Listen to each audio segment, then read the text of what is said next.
Hello, everyone. Welcome to the 65th episode of The Ruins of Warsaw. I'm Alexandra and I'm the storyteller. Hi, I'm Dolores and I'm playing Janina Kandruha. Hi, my name is Faye and I'm playing Beatrice Wozniak of Clem Alcavian. And as always, Partners is there managing the chat and tech, for which we are very grateful. Thank you all so much for joining us to continue with us the story of Bea and Janina and what they get up to in 1940s Warsaw. We will, as always, start with a quick recap of what happened last time. So, the previous episode began with Janina and Bea going to look for a sheriff or one of the hounds to inform them that Dominic went missing and his lover, Lucian, went to look for him. They were both very alarmed about this, worried for Dominic and what he might do. They spoke to Daniel, Janina's sire, who now is a hound, who listened to them, but tried to first indirectly and then more directly explain to them that Camarilla isn't very likely to much care for a person such as Dominic. But worried and determined to find out what's happening, Bea used her new ability and left her body behind and just in a psychic form traveled towards Dominic, where she saw him returning with Lucian, who was leading him back, the two of them quite tense, clearly in the middle of having an argument. Bea didn't stay for long, but stayed long enough to ensure they were safe and also be spotted by Lucian, after which she returned to her body and shared what she saw with Janina and Daniel.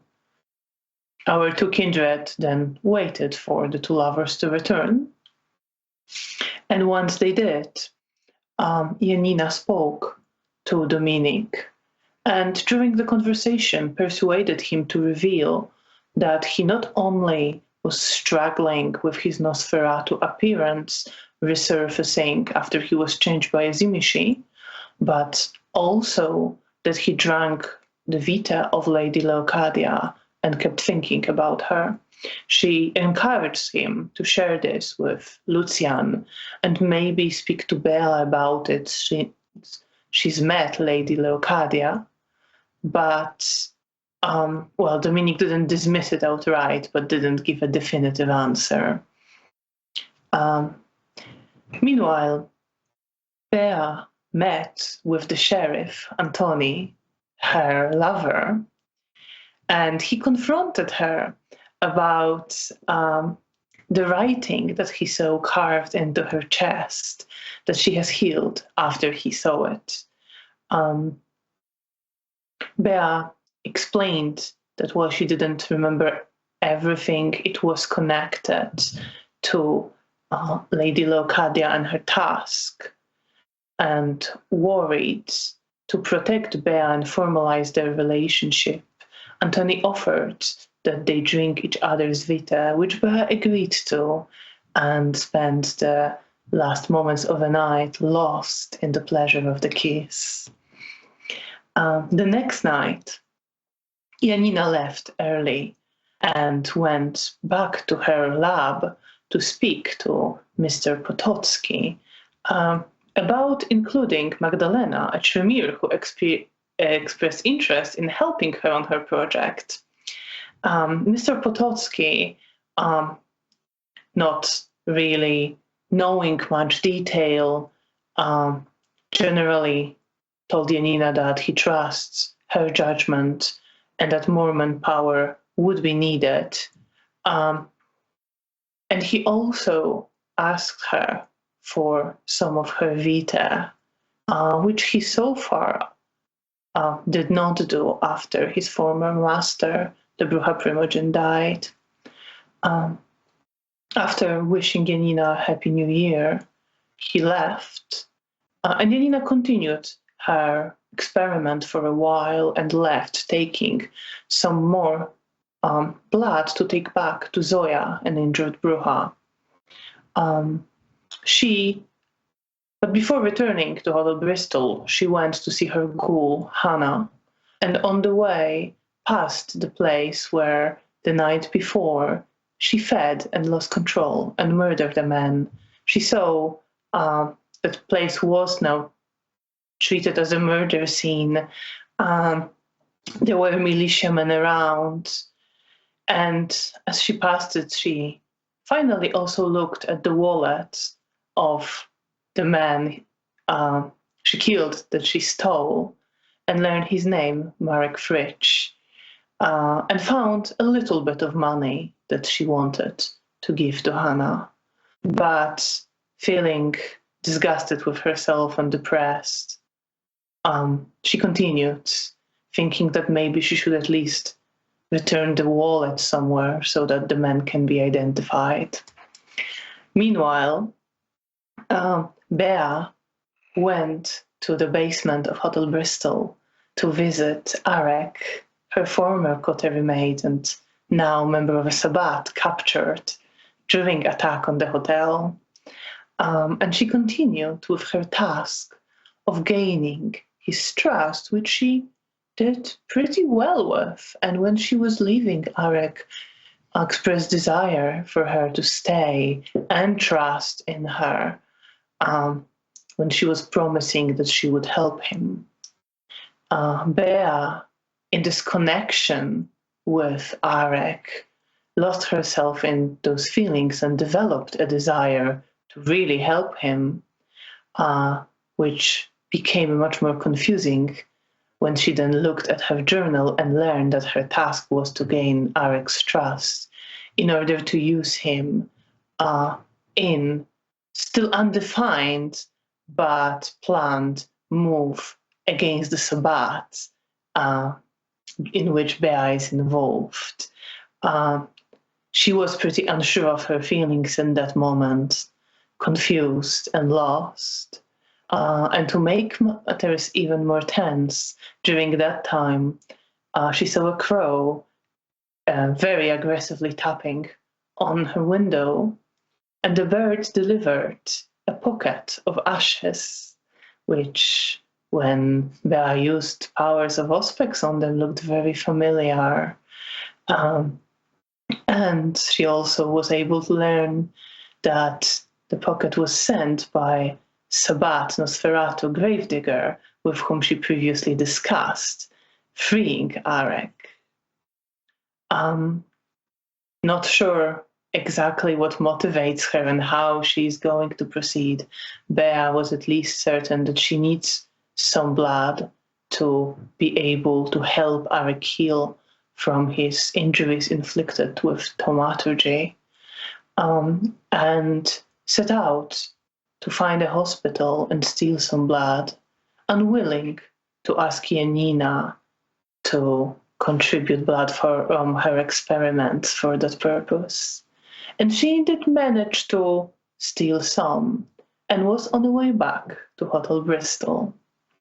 And that was where we finished last time. And we will start now with Janina.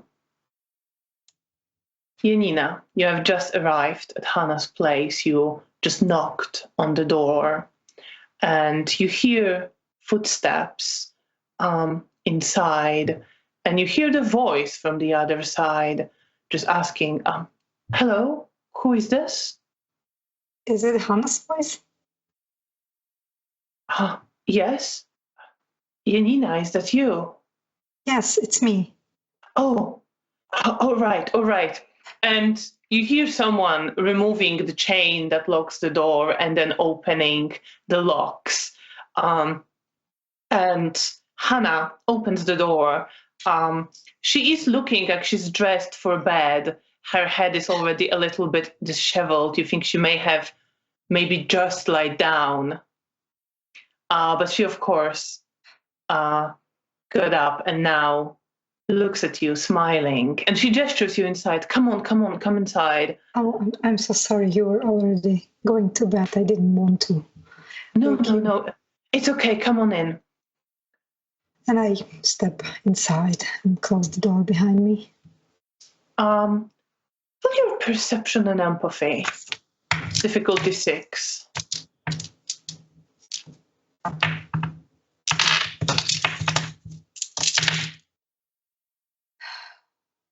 Two successes. So you notice that you close the door and she kind of reaches past you and starts locking the chain and all the locks, checking the door a little bit. And you see that she's nervous and that she clearly was unnerved about someone knocking at her door at this hour. Is everything okay? Um, Are you scared? A little. Did someone bother you? well, oh, come on in, come on in.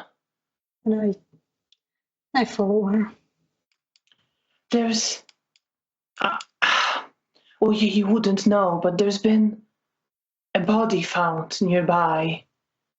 People are saying there's, well, I don't know, some criminals or murderer running around, and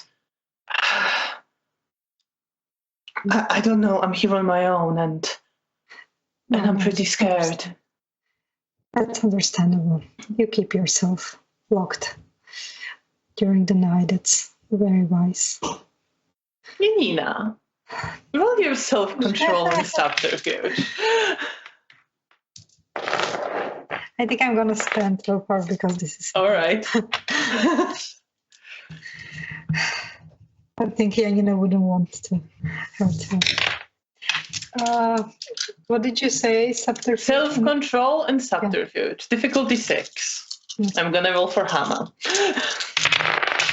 Okay. 5 successes plus 1 from the willpower. Yeah, she doesn't seem to notice anything. Yes. She, Why successful? you lied very successfully. You don't show anything. And how do you feel when she mentions that? I think when she mentions like the place where the body was found, then there's like a pit in my stomach because I know it's Marek was his name, Marek, yes. and I still have his wallet in my pocket, and that makes me nervous. I think I probably instinctively like just put my hand in my pocket and just touch the wallet, but I'm trying my best to not just to be concerned for like her safety, but not to be like too alarmed or anything. I don't want to scare her or make her know that I know something about that. And you cover your feelings very well and show concern for her, but not those darker feelings that you hide. And Hannah is just nodding her head. I'm trying to, well, I think I will stop going out after dark. That's very serious. At least for now, until they catch whoever did it. Or, of course, that's. well, I don't know. I'm not sure. You know, people are gossiping, but it's scary. It's scary stuff, especially after, you know, what happened with me. I know. Do you think it could be someone like that? Maybe.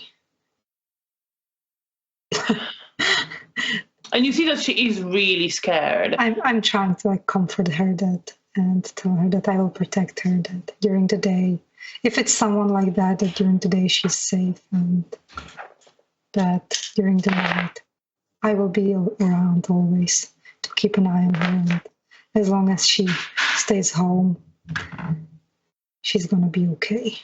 That nobody's gonna be sneaking into our haven. Right, yes, I know. There's locks and... Don't worry. And I just placed my hand on her shoulder and stroke her hair.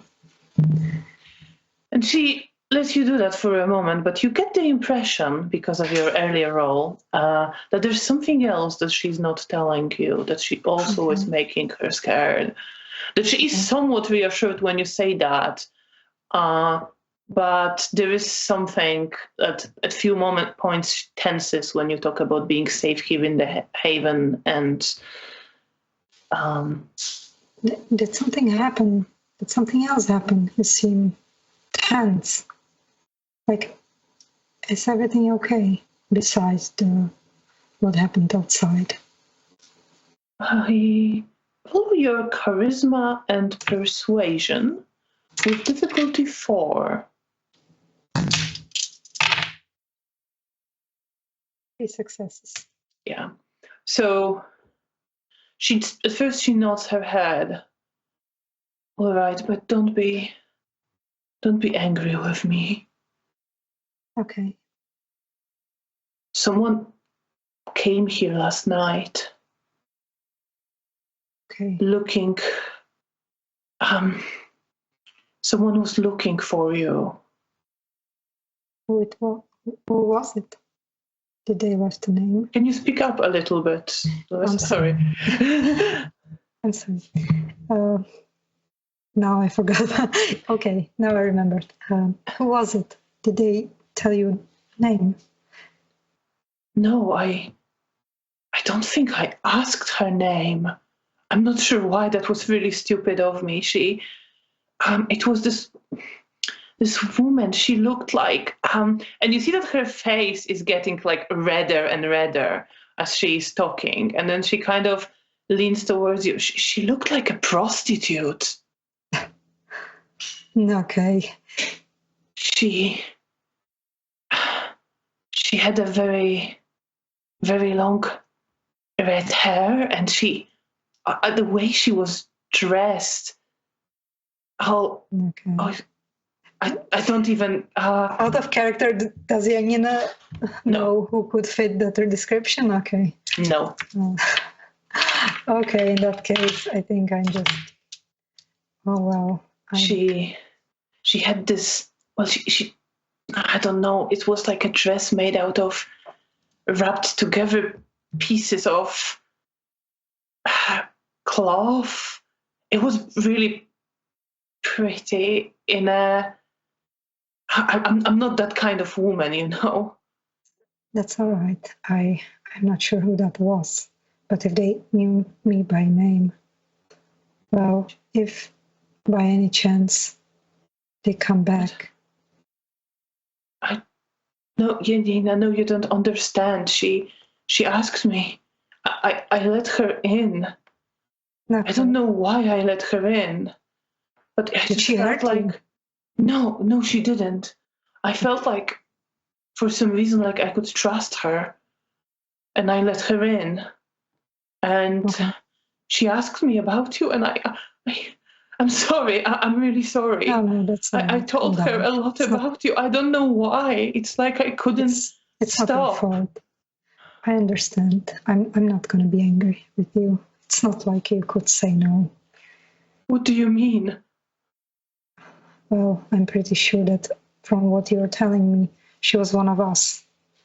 And she was using her abilities on you to let her in and to tell her everything. What should I do then? Nothing. She didn't. Do you think she... No, if she wanted to hurt you, she would do that. Don't worry about it. It's okay. And I can take care of myself. Just tell me, what did you tell her? Do you remember? She asked me to how often you come here, and I said you stop by every few nights. And she asked how long we've known each other, and I told her how you saved me. And she asked if you killed any of the people who hurt me. And I don't know. I don't want to think about. It's all right. She asked what you were like. I told her you were very kind and lovely and good. And I I don't know. I couldn't tell what she was thinking. That's okay. It's all right. You didn't do anything wrong. I'm not angry with you, and I stroke her hair. But thank you for telling me. I told her about the hospital and your project. Okay. Right. I'm so sorry, Janina. Don't worry about it. It's okay. It's all right. I'm sure I will meet her eventually and things will be cleared up. Don't worry about it. Are you in danger? No, it's gonna be fine. I don't think I'm in danger. It's all right. Don't worry about me. And if I am, I can take care of myself. How are you feeling, Janina? What are you thinking as you're hearing that news? Do you have any suspicions, any hypotheses? I'm trying to think, but I have none. And I just have no idea if it's like someone from the Sabbath or I don't know anyone who looks like that, so...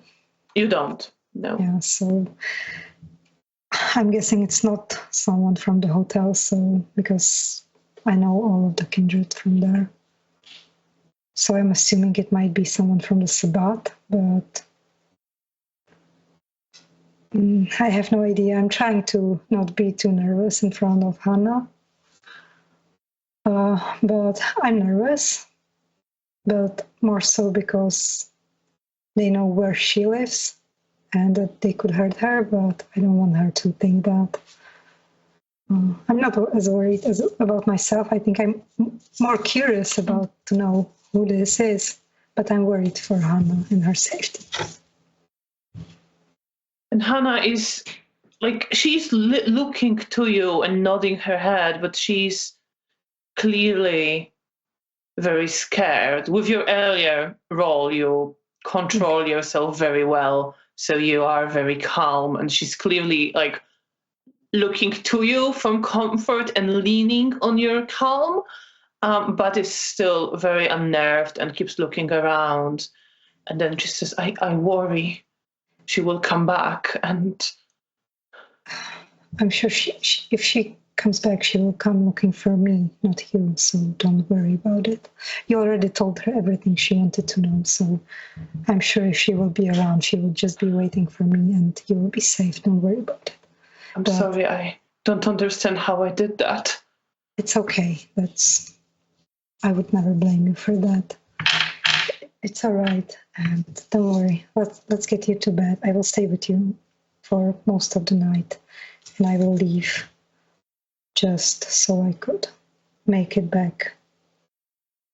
So I could spend the day at the hotel. All right. Okay, let's go. Janina, I have a question. Okay. Do you give her the money that you stole from Marek? Yes, I will definitely. I will probably leave them on the night table. Okay, so you just leave it there on the night table. You don't point it out to her. No, I will probably leave it once she's asleep. And you walk with her so that she can lay down in bed, and she tries to go to sleep, but you see that she keeps looking towards you, almost like she wants to keep interacting with you when you're here. I will probably try to calm her down and let her go to sleep, and maybe I will tell her that if she doesn't feel comfortable here, she can go with me to the hotel if she would feel more comfortable around being around people. Is it safer there? Yes, it's definitely safer if you aren't afraid of being around my kind. I don't know. Nobody's gonna hurt you there. What do you think? And you see that as you mention it, because she was kind of calming down, but now she feels like, oh, should I go? Should I stay here? So she goes, oh, what do you think? I'm sorry, Janina, I don't know. No, that's... I well, only know you, and I don't know if others are like you, then nobody's of course. gonna like hurt you. They will just like not mind you at all. It's more just if you want to feel safer around other people, even if it's like people like me, then we will keep you safe. And Alto is a safe place. I'm not gonna say mostly. I'm gonna say it's safe. I'm not gonna mention what happened. Well, if you think that's better, then I'll come with you. We can try it for one night, and then you can decide if you will like it there or if you feel safer here. And if you will feel safer here, I will walk you back here the other night. All right. Okay. Good. I'll get ready then. Okay. Do you want to leave now? Well, whenever is good for you. I'll just go get changed. Okay. In that case, let's go. And I will let her change. And in that case, I will just take the money back and I will give it to her pocket once she's like dressing up. All right. So you just put it in her pocket, or? Yeah, but I'm not like hiding it anymore. Okay. Like if she notices it, I'm just say that. Yeah, she will just say, "Thank you, Nina." Of course. I'm sure you won't need it in the hotel. You will get fat and stuff. And if you want to go out or something. She nods her head and she starts getting ready. Meanwhile, Bea, you are heading back towards Hotel Bristol, having stolen some of the blood supply from a fairly nearby hospital. And it is the night before New Year's Eve, 30th December 1947, and the sky is clouded. It's not snowing anymore, but you see some fresh snow still covering the city around you, just lines of footsteps cutting through it as you walk through now quieter city and quieter part of the city. And please, as you walk, roll your perception and occult with difficulty 7. Perception and occult.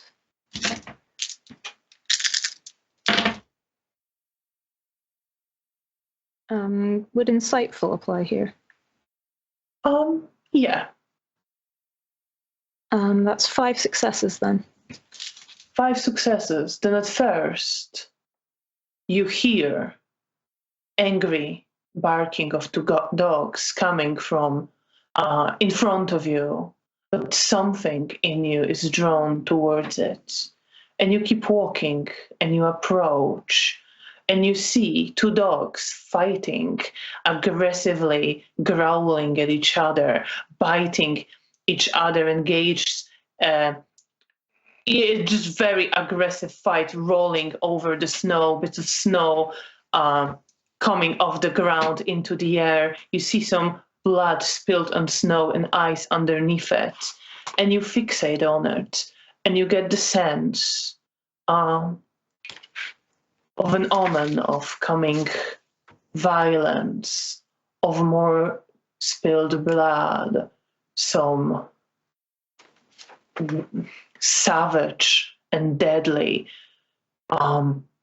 some deadly and deliberate.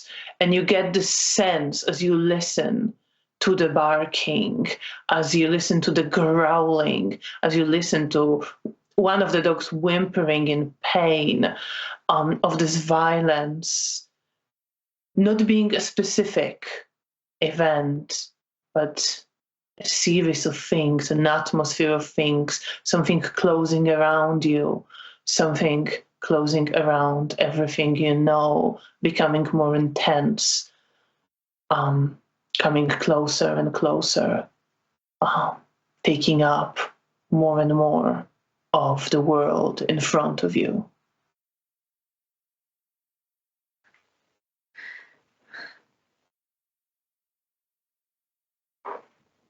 As I sort of come out of the vision,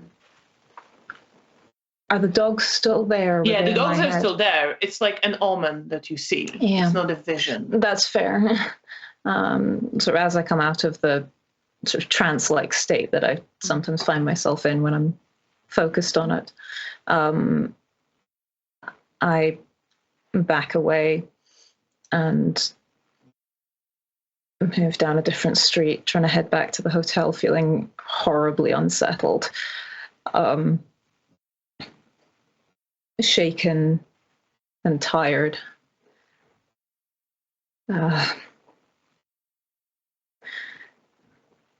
And I'd been considering going to feed, but I think in this instance, I think I just head straight back to the hotel.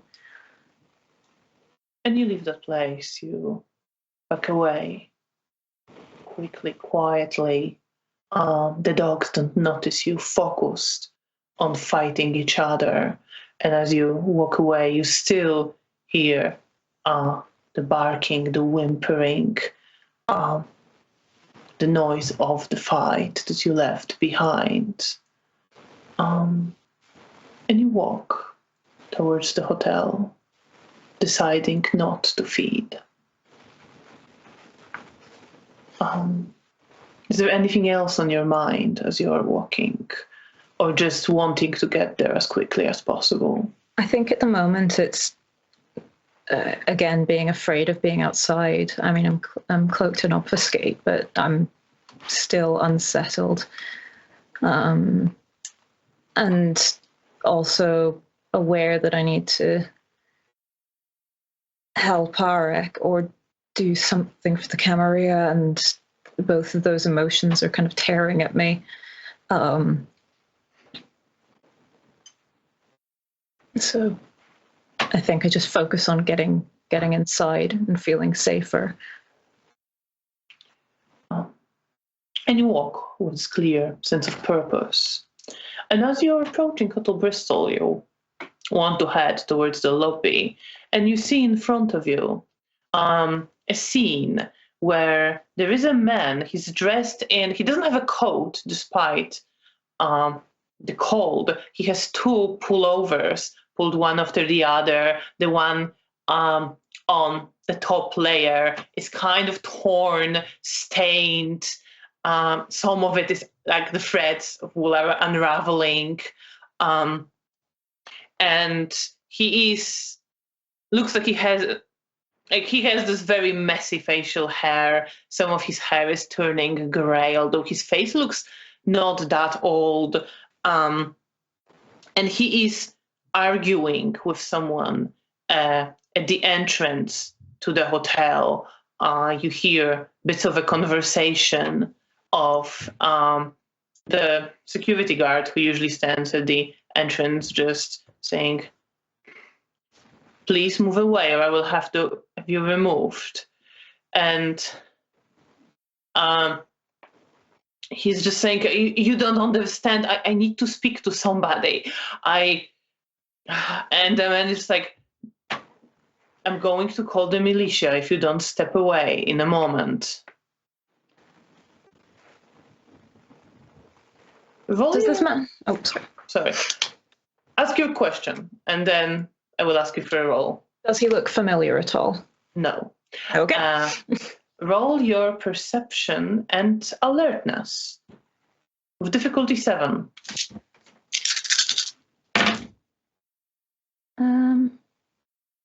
I don't imagine insightful is going to help me here, but that's 2 successes.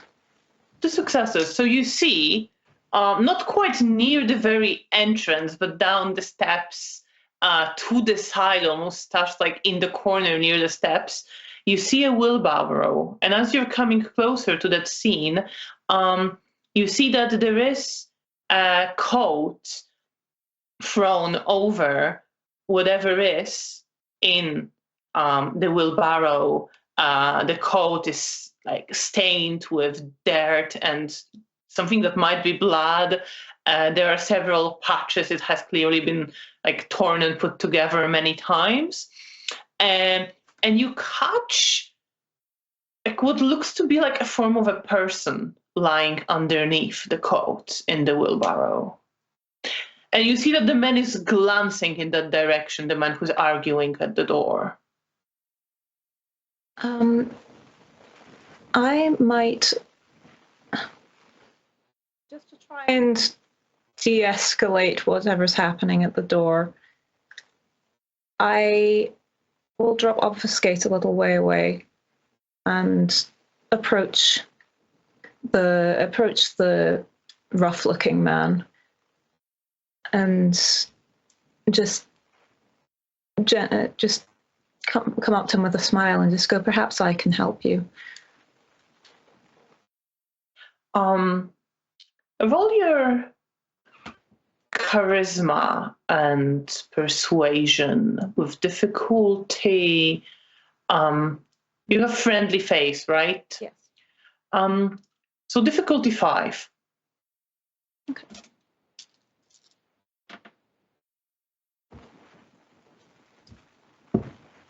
Uh, 3 successes. So he kind of looks to you, ignoring the security guard who is standing there, not moving from the doorway. I'll sort of gesture to the security guard and just kind of try and lead the man a bit further away from the door, but keep my attention focused on him, and look as though I'm willing to listen to him, because I am. I'm curious as to what the hell this is about. The security guard just says, if he's bothering you, madam, please let me know. I will. Thank you. And the man follows with you, but he keeps glancing over his shoulder, doesn't seem to want to walk too far away. I don't go too far, and I'm sort of more heading in that roughish direction, not towards the wheelbarrow, but just sort of in that area. Yeah, he's clearly looking at the wheelbarrow, and he says, I'm sorry. I'm sorry, madam. I really need to. I know I don't look like much, but there's people I need to speak who are in the hotel. And do you have a name of anyone? Józef Krupa. Oh, the name of someone there. Sorry. It is nice to meet you, Józef. Well, I think there should be a person at the reception.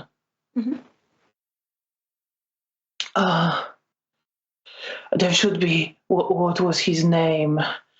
Mariusz Michalak. Okay. I'll go in and just inquire.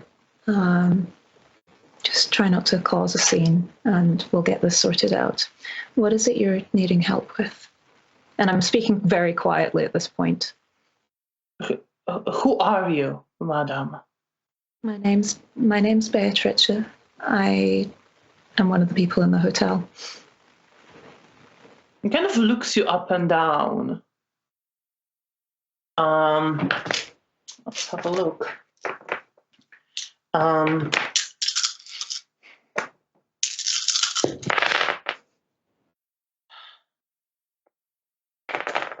And almost like he's trying to decide or confirm something, but he can't quite to himself.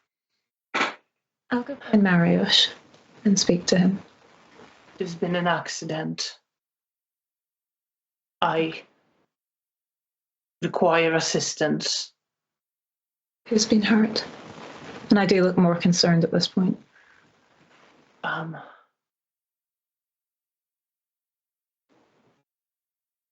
The men they will know as Roman. Right. Stay here. And yeah, us. Do you try to control your reaction? Somewhat, although I think I do still look concerned, and there is recognition there, so I think that would be obvious. So he kind of glances to, do you know him? He's a friend. And you see the relief on man's face. And he kind of looks to you. I brought him back here. I can't take him back to the church. It's too long walk, and there's militia around. They can't see me willing a body. But I understand. We'll get you both inside through a back door. I'll sort this out. Just stay here for the moment.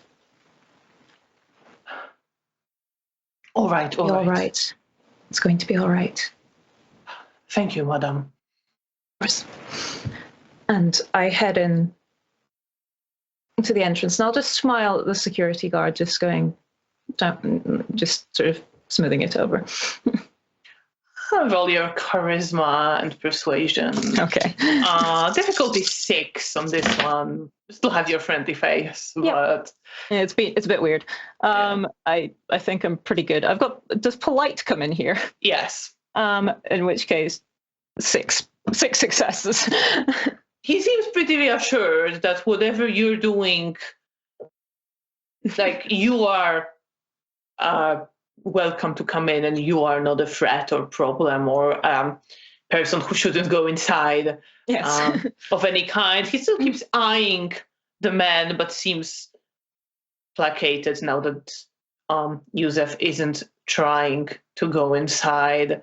And you see that Yusef goes to the wheelbarrow and is standing by it and looking around, not like in a manner that would be suspicious, but it's clearly being like carefully observing the surroundings. Okay, I will head to reception. All right, so you go inside and you head to reception. Meanwhile, Janina. I'm so worried. You set out with Hannah to head back towards Hotel Bristol, right? Yes. And I think I'm using the most populated streets, so she felt safe. Right. Do you try to avoid the area where you killed somebody, or do you walk near it? I think I mainly want to keep her safe, so I will try to avoid places that are less populated. So depending on that, I will not be choosing the path because of the man that I killed. So you won't be passing right next to it, but you pass through the general area because you hunted on your way from this place to Hotel Bristol. And you see that she is looking around, almost trying to spot something. At some point you pass a militiaman who doesn't really pay much attention to you. He just gives you a glance and is heading towards where the body was found. And Hannah kind of looks after him, clearly maybe curious, scared, looking for some reassurance, wanting to understand what happened. I just put my hand on her, when she tries to look after the militiaman, I will put my hand on her shoulder and just guide her and comfort her. So, and maybe speed up a bit. And you speed up a bit, and you are walking. And you pass the Poniatowski Bridge. You see frozen Vistula River underneath on this rather cloudy, fairly dark night. And as you're walking through the bridge, please roll your perception and awareness with difficulty 8. I don't have any awareness, so... Perception then. Oh no success. I'm oblivious.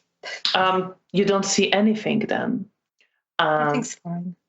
You're safe. And you keep walking.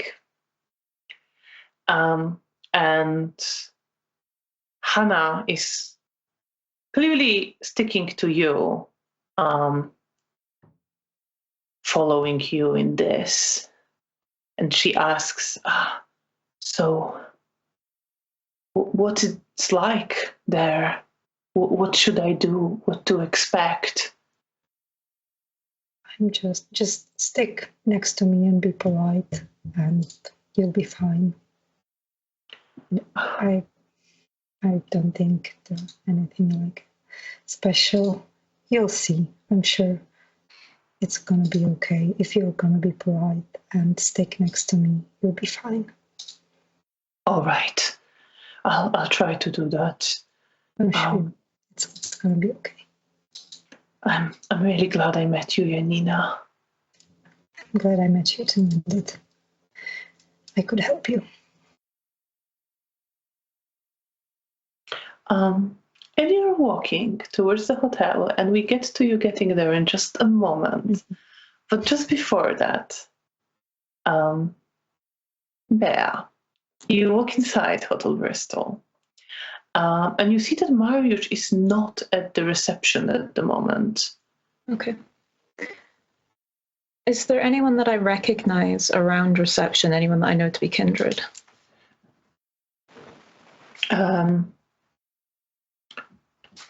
Roll perception and alertness.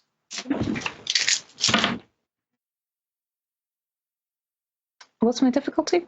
Your difficulty is 6. That's 4 successes. 4 successes. So you don't see anyone in the lobby, but you actually see Cornelia walking down the stairs, further down the stairwell, and she looks to be heading towards one of the seats on the balcony. Right, okay.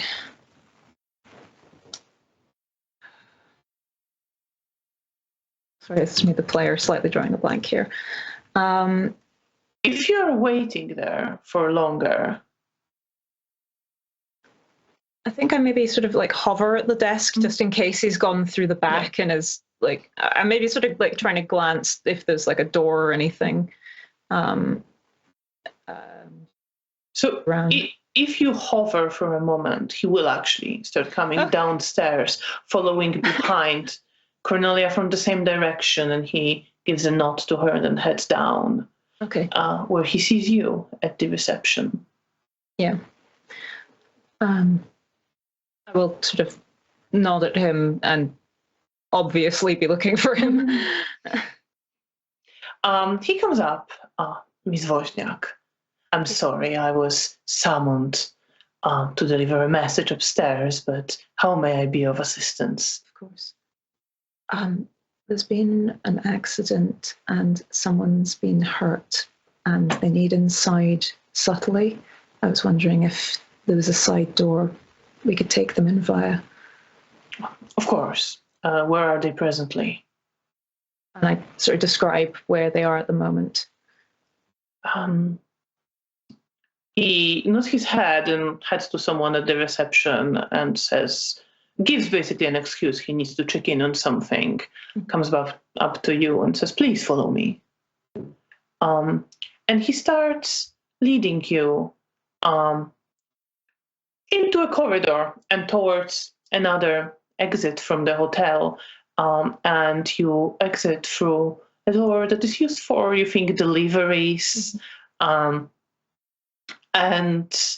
you can't quite see the man with the wheelbarrow from here, but you know how to go and fetch them. I'll do that then. So you start heading in that direction. Janina,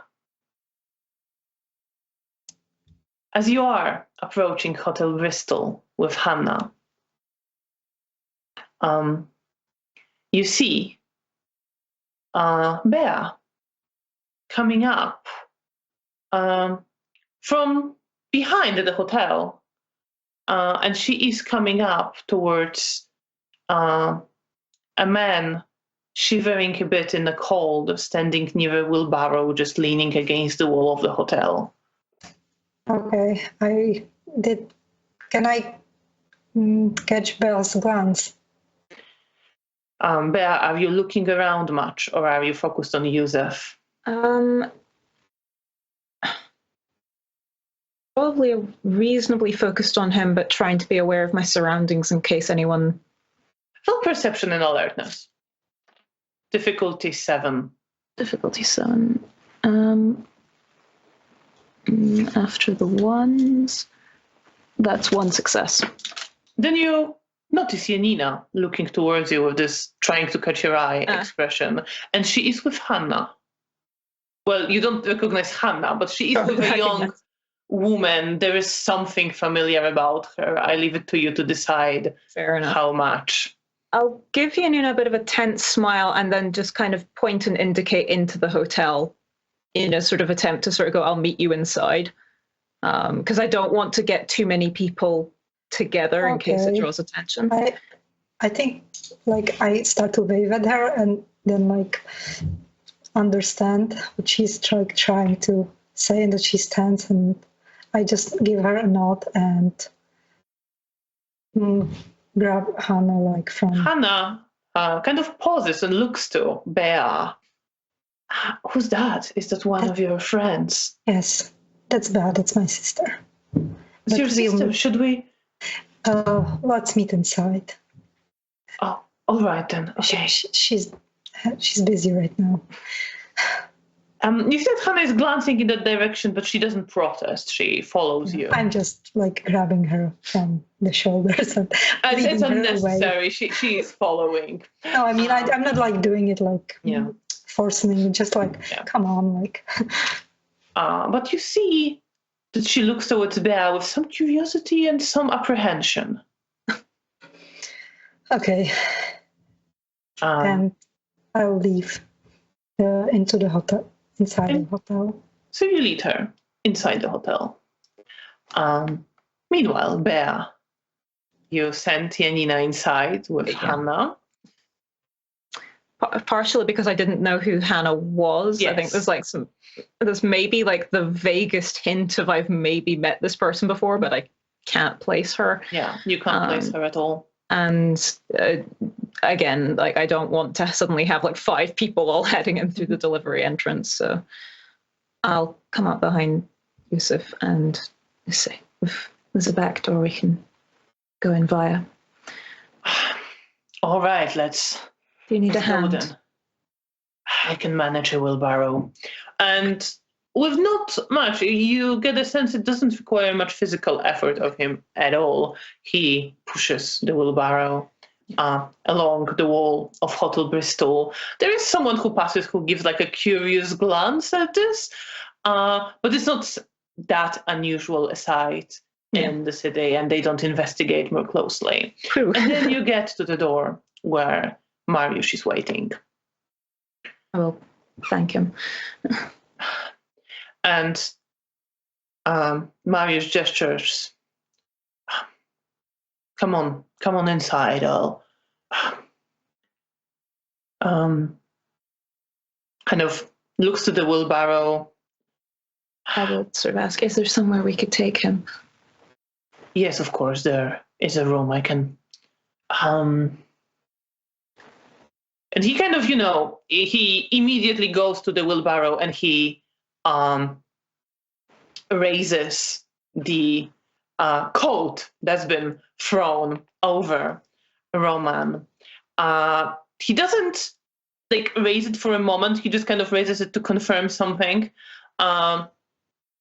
and then puts it back. But in that moment, you see Roman in his Nosferatu form with his grayish skin covered with warts and open wounds, some of it slightly dripping.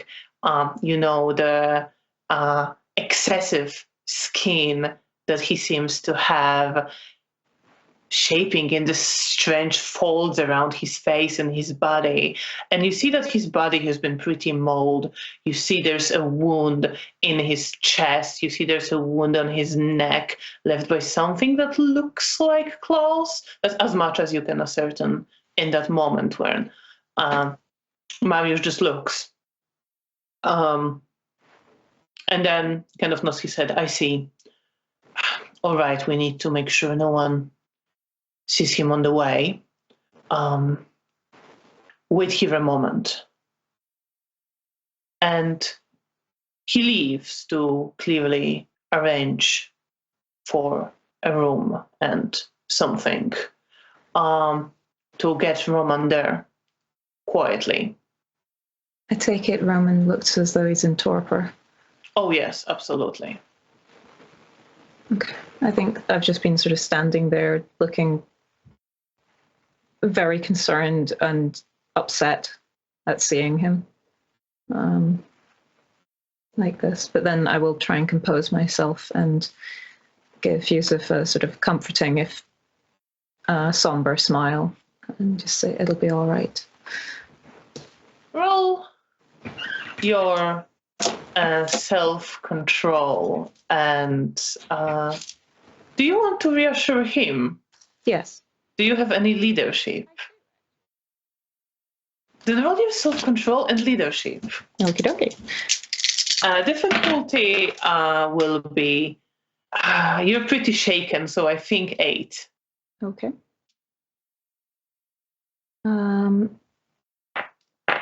After the 1, that is 2 successes. So he kind of looks like he's calming down a bit now. Still observing his surrounding very carefully, but less agitated. Thank you for getting him here. Of course, that was the only thing I could do. It was the right thing. I mean, yes, I couldn't leave him down there. What happened? We got attacked. Well, I should maybe wait for one of his clan to tell the story. Fair enough. I'm sorry, I'm sure That's you're all. a friend, but I've just That's met okay. you. I understand. Apologies. I'm just worried about him is all. Well, you just said he'll be all right. Doesn't stop me worrying. Kind of nods his head, and you get the sense that he's not really apprehensive of you, more just used to being careful with what he tells whom. That's fair. And I'm not judging him on that. It's just I'm actually appreciating the fact that he's being sensible about the whole thing. Meanwhile, Janina, you walk with Hannah into a lobby, and where are you taking her? I think I will show her the reception, the cafe, and then I will take her probably to my room. Yeah, that's where I will take her for now. You see that as you're showing her the reception at the cafe, she's looking around, almost in disbelief. And then as you are walking upstairs and are in the corridor and there aren't people around, she just asks, "You live here?" Yes. Yes, I do, but I'm not rich. I thought only the dignitaries and the party people lived here right now. Or, the important ones, Well, I'm certainly not. Not that you're not important, but... I understand. I felt the same way when we first got here, but it's a safe place for our people right now after the war. Normally, I'm sure we wouldn't be able to stay here. As you say, it's for important people. So is it all people like you? Not all, but I guess it's just the upper. There's a part of the hotel is I'm not sure me the player. It's not exact. So there are sections where there's some rooms left for the offices and the Elysium in that sort of area, and then there are places where there are a couple of areas where some Kindred have the rooms, but there isn't the whole designated area where it's in that case, that's how I describe it. Yeah, there are mixed people, and us. She nods her head and she's just looking around, overwhelmed, in awe of what Do you she's like it? seeing. I don't know what I'm doing in there. Yes, I mean, it's beautiful. Well, I'm glad you like it. Well, you're gonna be safe here, and as you see, there are plenty of like people, and not just us, but also normal people. So it's a good place to stay. And I lead her to my room. I will show her the resume later. I don't want to overwhelm her. Of course. And I don't want to deal with anyone asking who this is. Of course. So you lead her towards your room. Meanwhile, there, Mariusz returns. And he has with him what looks to be like a small table on wheels that you can do to transport things, and he's put a cloth, like a big one, over it so that you can put someone on there to transport them through the hotel unseen. Okay. And he just gestures to Yusef to help him, and they both very quickly transfer Roman, still covered under the coat, with not much, you think, difficulty in terms of strength, and place him on there and cover with the tablecloth, and then start rolling the table along the corridor. And you don't have to go up any stairs. Mariusz gestures to one of the rooms here, and he says, it's not the best. It's one of the storerooms used here, but no one will disturb him here until we can wake him up. Thank you. And I smile at him. And he leads you into the room, which is mostly empty. There are like a couple of tables like that stored there. It's definitely a storage place. There is enough space for like you to squeeze in there and to stand around, maybe sit on the floor, but nothing excessive. Once we've got him settled, I guess as settled as a torpid kindred can be, I'm then a little unsure as to what to do with myself, and just find myself sort of staring at the table that he's on for a moment, and then sort of turn to Mariusz. Has anyone else been informed yet? Not yet, but I intend to do this right now. He looks to Yusef, kind of a bit hesitant, but then, I hope this means something to you. I will ask to notify his primogen unless you know who is his sire. Can I pipe up? Do I know that Wolf is his sire? You know, the question is whether Bear remembers that or not. That is a good question. I've previously teased him on it, but I don't think that's quite enough for it to be cemented in my head. So yeah, I don't know if I actually remember it right this moment. But Yusef does. Oh, good. And he says, yes, please notify her. I was unable to get him to her haven. It would have been too risky, but I could get here. And Mariusz just smiles at him. Don't worry, you've done well. I will notify whoever, can get message to her. Please stay here with him. He says, to you, Zeph. And then just sort of bows to you, Miss Wozniak. And leaves you there. You are, well, you don't have any instructions. You're free to do whatever you want.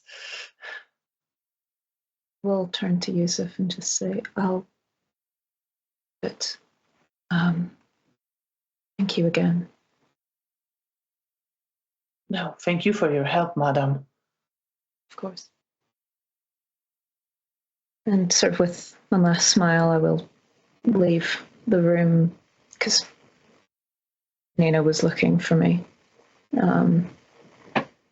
As I head to the lobby, and then when I can't find her, I'll head towards her room because that's the next best place I can think.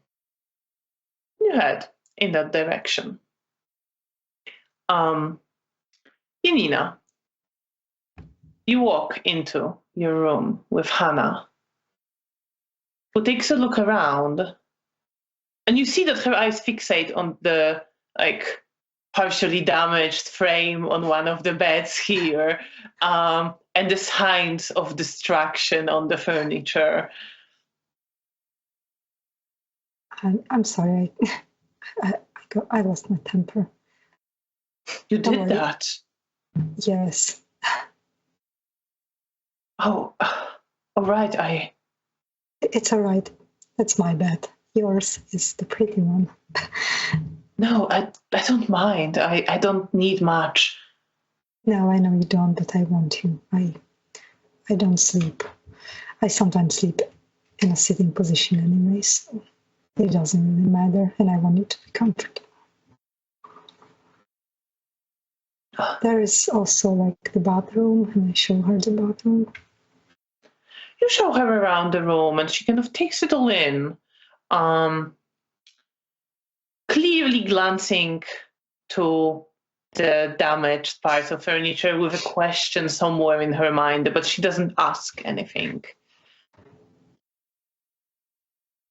And then there's knocking on the door. Oh, I maybe glance at Hannah and just if I see that she's nervous, I'm sure it's Bea. Oh, all right. Don't worry about her. She's fine. And she's much more polite than me. And I give Hannah a smile and Bea, is that you? It is in fact you, Bea. Oh, good. I was like, it's not Bea. No, it's Bea. No. Yes, it's me. Come on in. Let myself in. And I just stand next to Hannah and just smile. Bea, that's Hannah. Oh, it's lovely to meet you. Hello. Actually the one who got you to the hospital when you were injured. Oh, thank you. Of course. Yeah, roll perception and empathy. A difficulty 6. And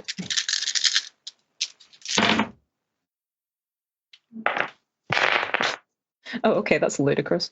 That could have been worse. After the one, that is 5 successes. Right, so you see very clearly that she is glancing towards Janina for reassurance repeatedly, and she wants to be polite to you and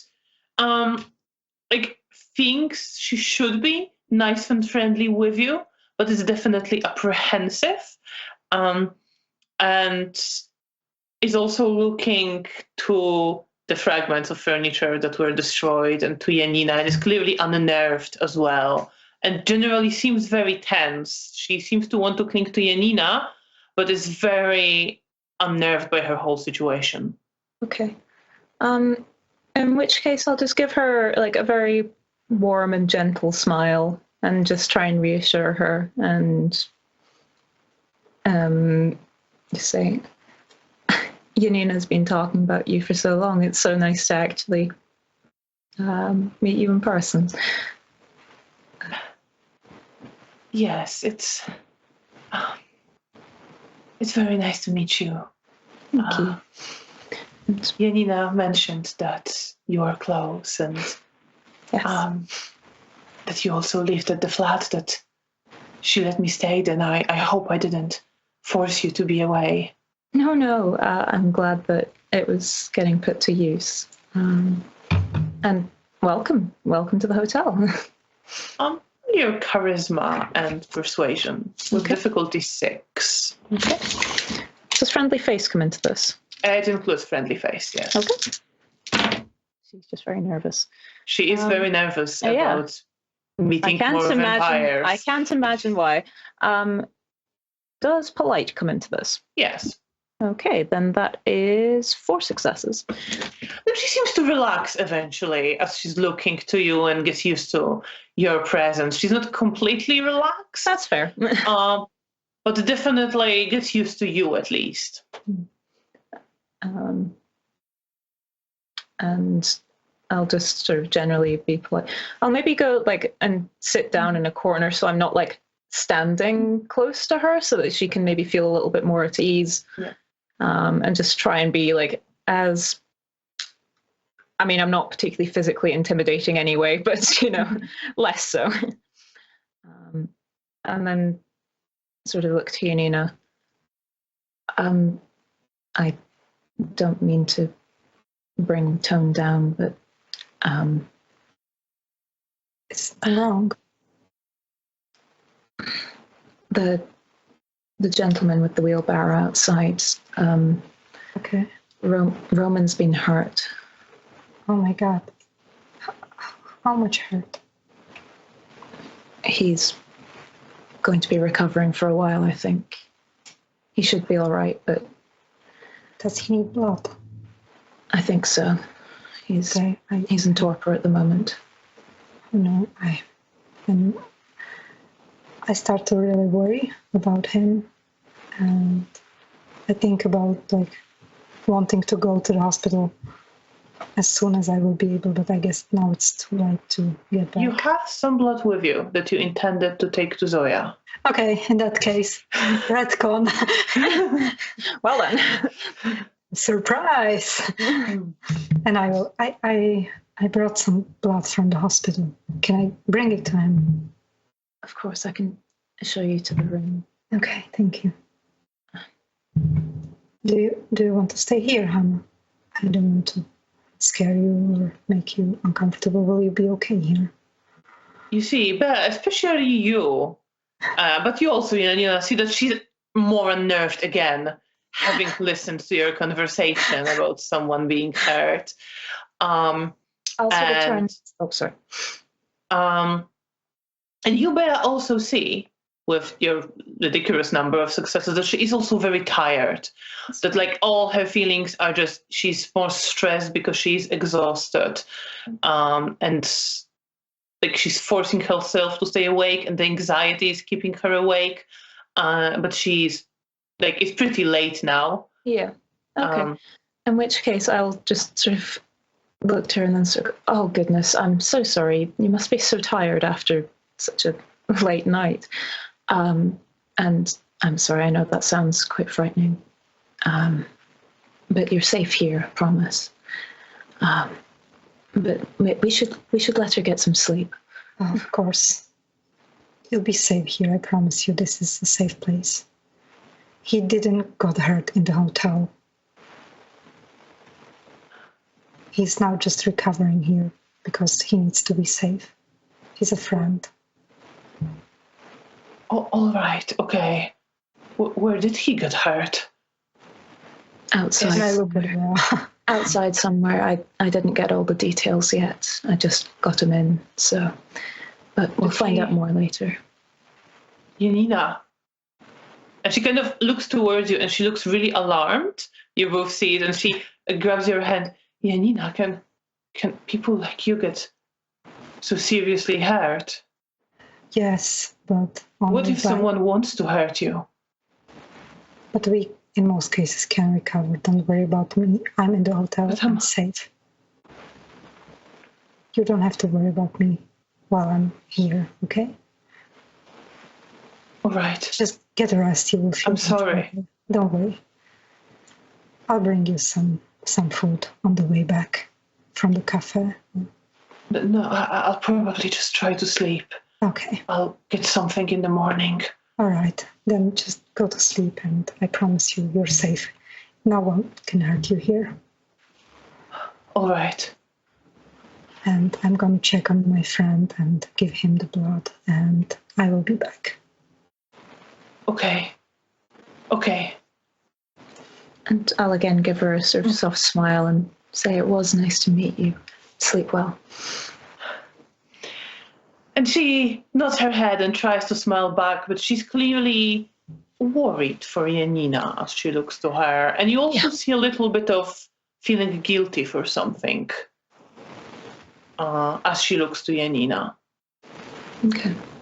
I don't think I think too much of that right now, to be honest. That's fair. Um, And you leave her there. Yes. and I'll lead Janina back towards the storage room. Okay, I guess on our way there, I'm trying to ask Val if she knows what happened. Not too much. The man that brought him in didn't tell me an awful lot. But his primogen's been contacted. Mariosh is doing that at the moment. Good. And I'm sure getting him some blood will be beneficial. I hope so. I am so worried. We can lose another friend. No. And I guess we're walking in silence the rest of the way. And you walk the rest of the way.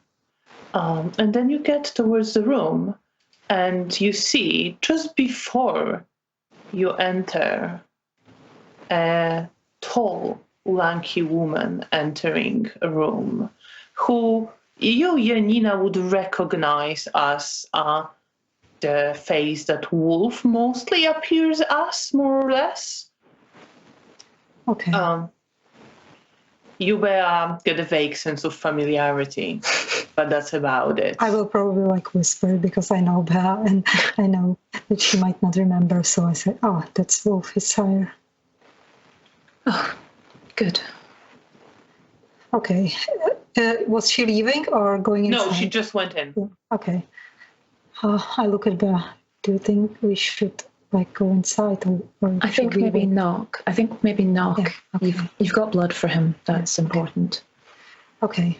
And then I take a little unnecessary breath and knock.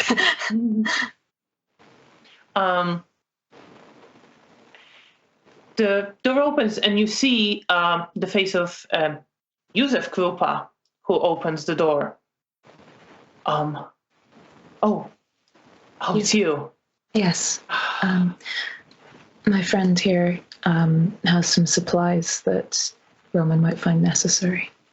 Yes, I was bringing them for Zoya, but he needs them more. So Before you even finish talking this sentence, you hear a voice from the inside, "Let them in."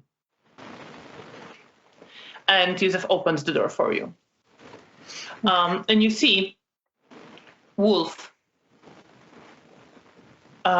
who's standing over this rolling table that Roman has been placed on. She's pulled off the cloth that was covering it.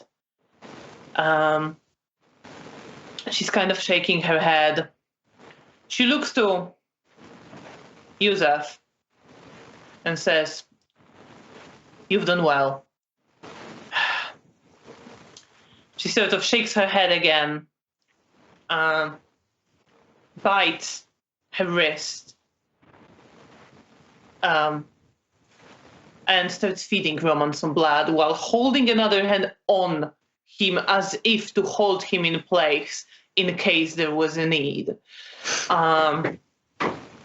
And you see that Roman stares at this it starts drinking, and his whole body winces in pain, and this folds of excessive, covered in something oily skin starts shaking as his whole body starts spasming.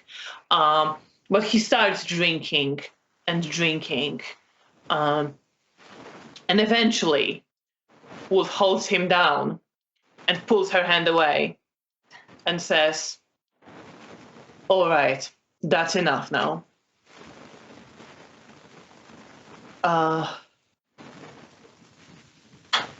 And she looks towards you, Janina, and gestures for you.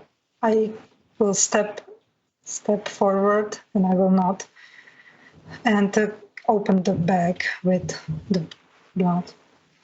See, Roman he sits up, he bangs his head on the top of this table, kind of rolls out of there towards the floor, tries to get up and thinks better of it and decides to just stay there, half lying, half sitting. You see that Wolf helps him kind of sit himself up and props him against one of the storage cabinets in this room. He's glancing around. What the fuck happened? And the wolf just says, "That's what I'm hoping to learn from you, but first." And she gestures for you to give him blood. I will give him a sad smile and give him the blood, first one, and then the rest. I'm not sure how many I had, but I give them all of them to him. You had like 2 jars. Yeah. And he looks to you and like, "Janina?" And before you can say anything, Wolf just says, "Don't think now, drink it." And he just doesn't argue, but drinks. Basically downs the 2 jars of blood. And you see that a wound in his neck begins to close a little bit, but he's still very much hurt. And he leans like more heavily against the cabinet and just says, "Well, fuck." If there's enough space, then I'll come and sort of crouch down next to him on the other side from Wolf. And he looks to you, "Bear." Good to see you moving. Had me worried there for a moment. He wants to answer, but before he can, his sire looks to him. "Yes, I'm sure. You gave us all a great fright. What happened?" And the Roman shakes it. "All right, just let me think for a second." Wolf just rolls her eyes, but lets him gather his thoughts. She's not telling you to go or seeming to mind you being here in any way. But doesn't quite leave you space for having a conversation with Roman. That's either. fair. That's fair. She's busy. And he raises his hands to his face, to his neck. "I got fucked up. That's what happened. Aska, Bartek, what happened to them?" And he looks towards Yusef, to which Wolf just snaps her fingers. "We'll get to that. Focus." We were following the trail of Carvel after he went missing. We, talking to some rats. We went into the sewers. We were exploring the new area. Haven't been to before. Very carefully, and suddenly, the animals started scurrying away, and then this that fucking monster came at us. Right, Roman, focus, he says to himself. At which Wolf just rolls her eyes again. But she's not interrupting, she's letting him compose himself and keep talking. He looks strange. I could barely see him. He smelled of blood and like dried up meat. I think it was a he, came at me. I didn't manage to run away, and then I heard someone screaming and running, and I was gone, and that's about it. I'm afraid I wasn't a worthy opponent or something. And he looks to Yusef, and then, how did I get here? What the fuck happened next? And then you see that Yusef is now kind of moving his fingers from anxiety and looking towards Roman and looking towards Wolf. Looking to you, Bea, maybe with a little bit of, even like for some comfort and safety. I will try and smile at him comfortingly in a sort of like, it's okay. And he picks up the story. I'm sorry, when I noticed the animals getting away, I saw a space in the wall, and I hid the moment the monster came out. I couldn't see much. There wasn't much light, but at some point Bartek's flashlight fell on him, and it looks like he was wearing, I don't know, his skin was strange. Almost, he didn't have any hair, just a weird skin, and instead of it, and he seemed to be wearing clothes made out of dried meat or something like that. I saw you go down, and then Bartek dropped the flashlight, and he and Ashaka ran along one of the tunnels. I'm not sure where they went. I was in the hiding. I was too scared to come out. I'm sorry. And he chased after them. He followed them, and after he ran, and he looks to Roman, I dragged you out and found a wheelbarrow and got you here. I couldn't make it all the way to the church. And Roman just kind of nods his head, wincing through pain, which Wolf gives Yusef an appreciative look and nods her head and says, "You've done well. Thank you for bringing him here." And then she looks to Roman and gives him this half mocking, half genuinely amused smile, although there is still seriousness in her eyes, and just says, "So he had the sense to hide into some dark hole while you were what, playing a hero? Maybe I should embrace him if you can't avoid danger."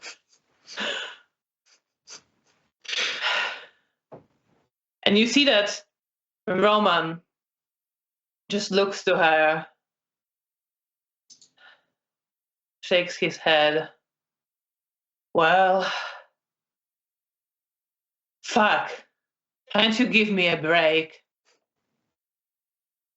But she just shakes her head.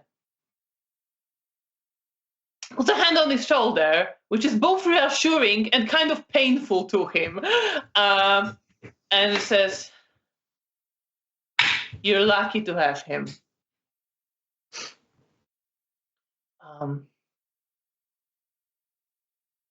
She glances to Yusef. Stay with him here. I'll speak to somebody to get you both taken somewhere more comfortable. And she stands up from when she was squatting near Roman and looks towards the two of you. And focuses on you, Janina. Okay, I will give him a reassuring smile and just lean. No, the wolf is doing that. Oh, I'm sorry. Sorry, No. my cat was distracting Yes, me. no worries. She's looking at you. I'm so sorry. Okay, I will give her a nod. She just says, thank you for sharing the blood you had clearly for other purpose with my child. Of course, Roman's my friend, and he needed it more. You are Janina Shivek, right? Yes. She nods her head. And she glances to you, Bea, kind of wondering what to make of you and your presence here. But then I understand you are friends of my child. Yes. Thank you. Of course. And she leaves with that, leaving you with Roman and Yusef. Okay, and she leaves. I just come and give Roman a soft hug. Try to not cause him much pain. And at that, I think we could take a break and continue after a break with whatever conversation you might want to have with him or whatever else you might want to do. So thank you so much to everyone who's been watching. We will be back in about 15 minutes. Please stay with us and we'll see you after the break. Bye.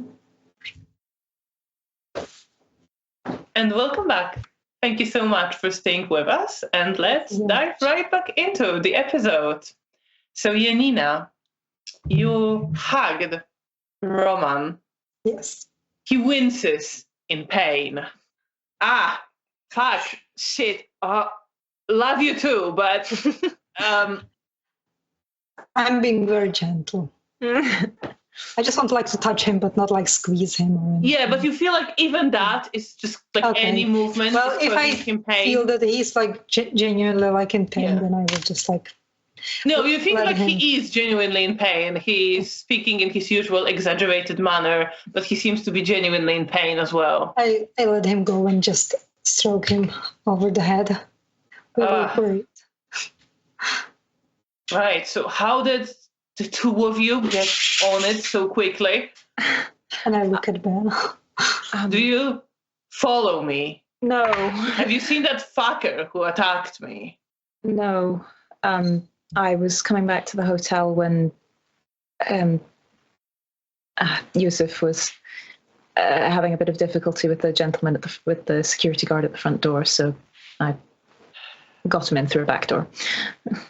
Yusuf kind of nods his head, and Roman kind of looks to Yusuf. What, security not letting you into fancy hotel?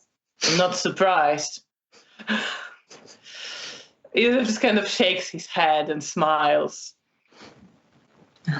Yeah. At least we ran into each other, so.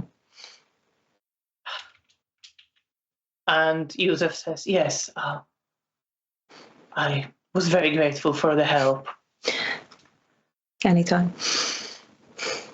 And Roman just kind of shakes his head like, right, Yusuf, you don't need formality with this too. This is Bea, this is Janina. They don't have much more of a clue than you do, or might be even more clueless if you ask me.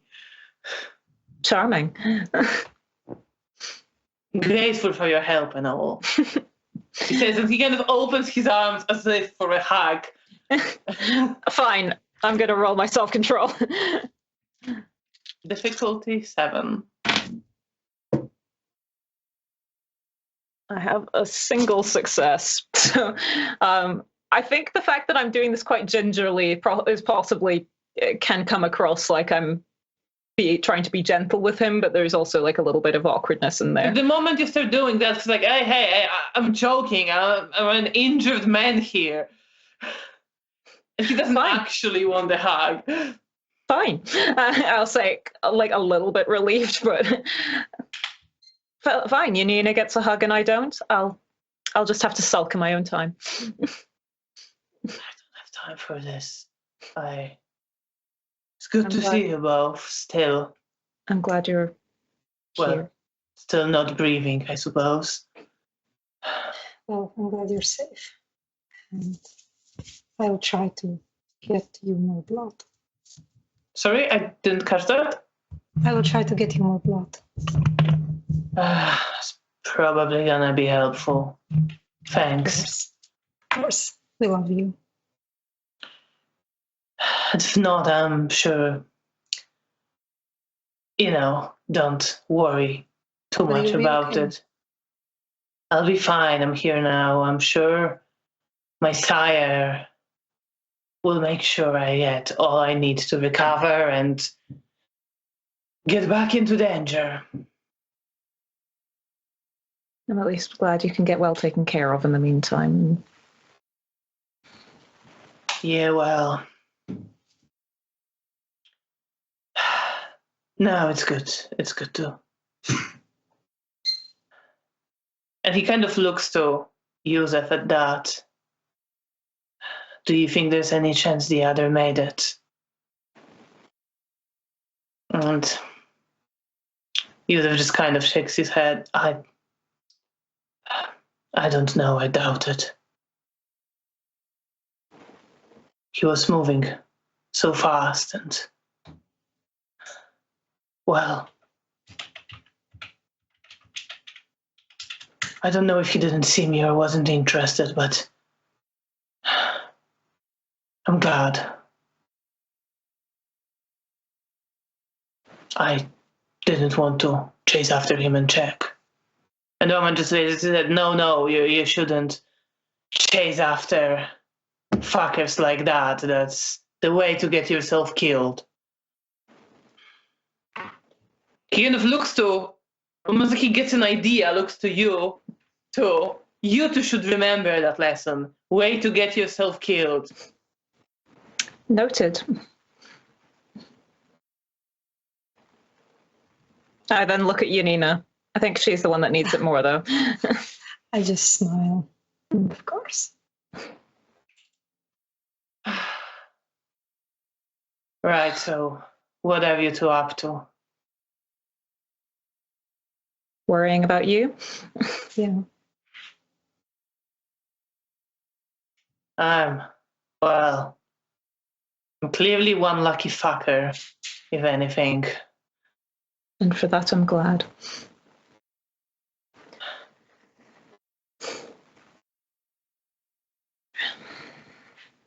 Do you want to be left alone to recover or to talk with your friend? Yeah, I think I need a moment of peace to just go over everything in my head. I'm sure my sire will be back to ask more questions. Oh, well, okay. Best of luck. I will try to get back tomorrow with more blood. Thanks. And take care of yourselves. You too. Yeah. Focus on recovering. It's not us. Who was in danger? He kind of smiles at that, shakes his head, and then just slumps against the storage cabinet, which shakes a bit. But then he settles and just closes his eyes. Stand up and go to leave, but smile at Yusuf just as we're heading out. He smiles at you, give you like a slight bow. I smile at him too. Nice to meet you, Yusuf. Nice to meet you. Let's close the door behind us. And you are in the corridor. Okay, I'm glad he's fine. He'll recover. I was really worried. Yes. How much time is left in the evening at this point? There's still some time left. It's Okay. after midnight. It's maybe 2, right. but the nights are quite long at the moment. That's fine. So there's still, you can still hang out, do something. Mm. Okay. Well, how was your night? Did you get to do everything you wanted to? What the heck was I even doing? Yes, I was just heading back after everything. Well, what about you? Yeah, my night was okay. I went to the hospital, went to visit Hannah. Everything's okay. And now she's staying here? Yes, she wasn't feeling safe, and someone came to look for me into our haven. Someone, I don't know, the way Hannah described the person, the woman. I've never heard of anyone like that. And she was asking Hannah a lot of questions. She used her ability on her to tell her everything. And I have no idea who that was. So I thought it would be safer to take Hannah here. It's probably a sensible idea. Yeah, I think I'm not sure. Sorry. No, continue. I think things are only going to be getting more dangerous from now on. So it seems like it. Did something happen to you? Or why do you think so? Oh, I got an omen earlier. Oncoming violence, not specific, more general. So it's better to stick together. I think so. Okay. Thank you for letting me know. Of course. And, well, Roman's really cemented that. Yes, I'm so worried when I told him he was hurt. But yeah, he's a tough guy. I'm glad he's recovering. At least we can take care of him here. Yes. It's good. I will go tomorrow to check on the blood in the hospital and maybe can extract more for him. Okay. Good. I'm glad that you're able to help him. Exactly. But it feels good. Anyway, I think I'm gonna go check on Hannah if she's asleep, and I will go probably lie down too. All right. How much time was left? There's still like several hours. Okay. In that case, retcon. It might be a bit early, unless you just want to lock yourself in your What's a room. nap? No, probably not. No, in that case, I guess. What are your plans? Are you gonna see Anthony? I mean, hopefully. If he has time. I might check in by Elysium. Okay, I'm gonna go with you. Maybe Daniel's here. We can catch up or something. That'd be good. Well, shall we? Yes, let's go. And you start heading towards the Elysium, having left Roman safely in Hotel Bristol. And as you walk into the Elysium, you see there's some people around there. You see Mihail is there in his chair. Stefania is next to him. And they're sitting there together. And you see that Conrad, the toreador you found with the Tremere, is sitting near them, and he's looking kind of scared, kind of shy, but he's engaged in a conversation with them. And you see Magdalena is sitting on her own with a book. You see Rahela is sitting in there as well. You don't see Daniel. You see a couple of people you don't recognize. You see Clement, the Nosferatu hound. Okay. Fair enough. Sorry. Oh, sorry, no. Continue, please. I was personally looking out to see if Joachim was here, but if he isn't, then I'll try and give. If Conrad looks up, I'll try and give him a comforting smile. You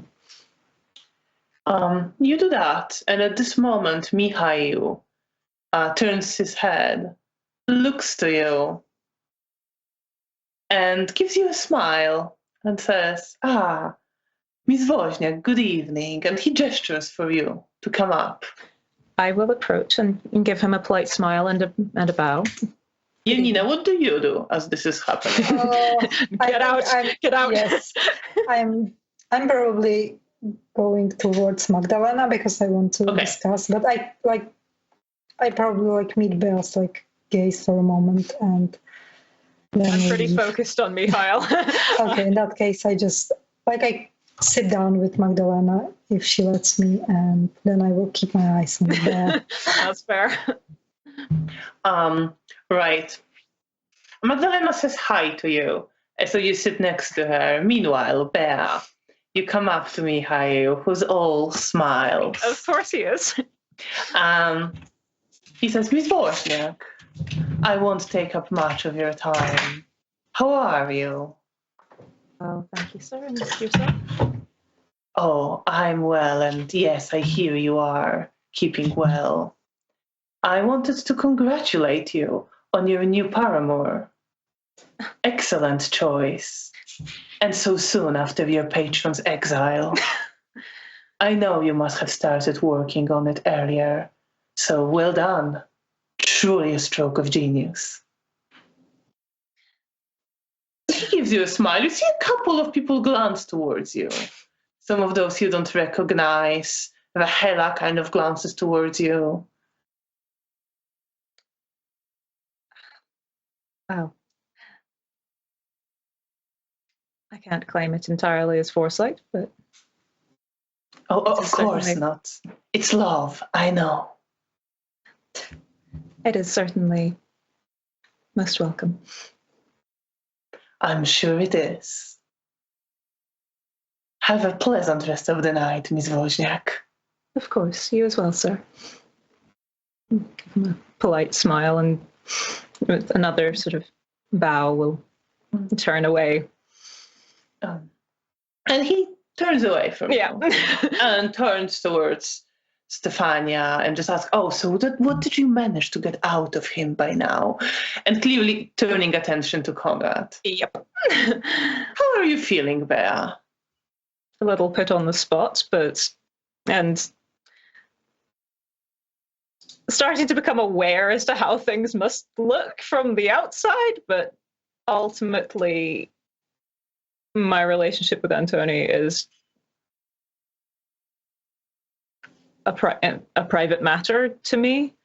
So I think I handled that as best I could. So to not cause a scene or anything. But I guess I always feel quite unsettled whenever Mihail turns his attention on me in a public manner. So a little uncertain as to what it was he was going for there, and hoping that I did okay. And you see that Janina has come up to Magdalena and is speaking with her. Janina, you would have heard all that. Yeah, I probably kept close attention to Bea, but I know she knows how to be polite, so it was more like watching how far this Mikhail wants to take it. But I knew that she's going to handle it well. So it was more like watching him, what he's going to do, because I knew that's going to be fine. And you come up to Magdalena, who closes her book and looks to you. Janina, I was hoping to catch you. Yes. How are you? I'm very good. What about you? I'm all right. I had been asking about you, the Mr. Potocki from the hospital, and he's gonna be happy to see someone else, as we are just a few people. So you're welcome to come next time with me. And I'd love get that. Settled.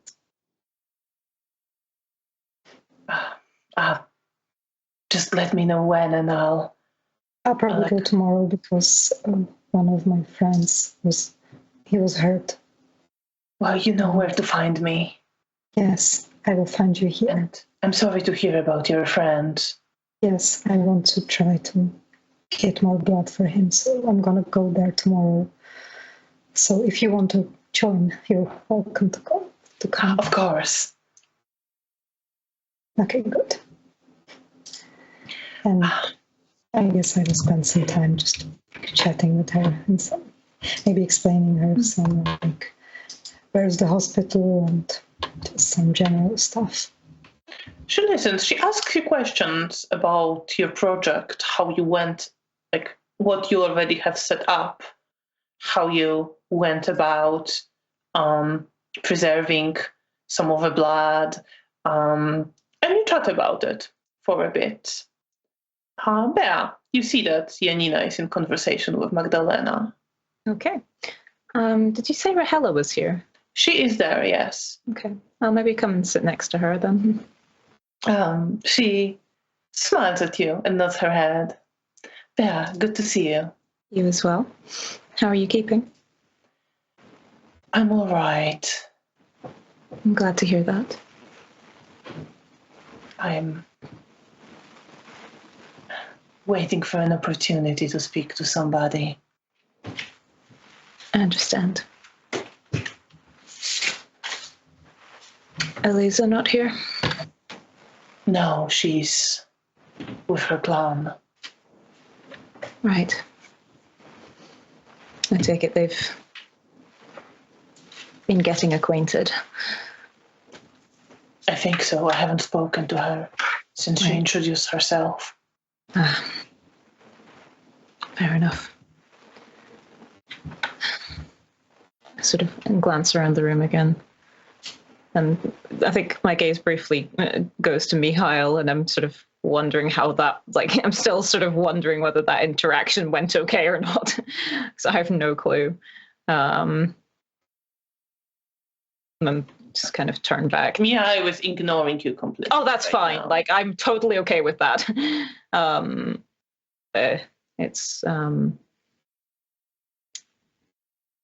It was more just kind of an idle thought rather than actually wanting his attention. God knows I don't want that right now.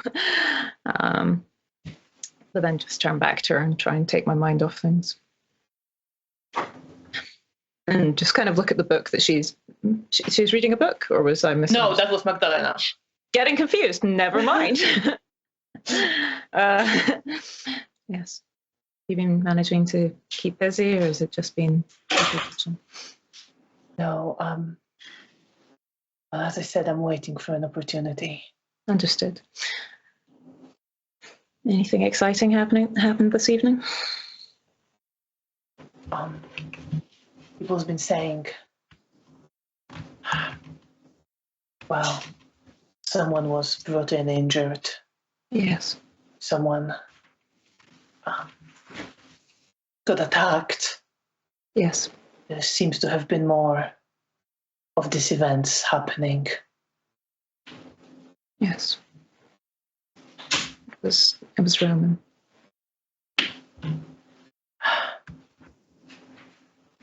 It's your friend, right? Yes. He's out of torpor now. He'll recover, just...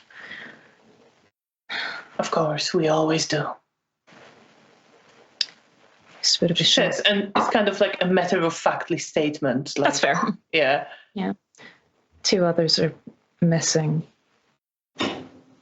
We're unsure about how they're doing. Sorry to hear that.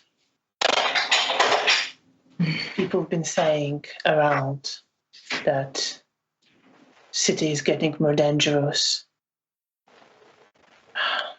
I know there was Eventual. He got attacked by Sabat. And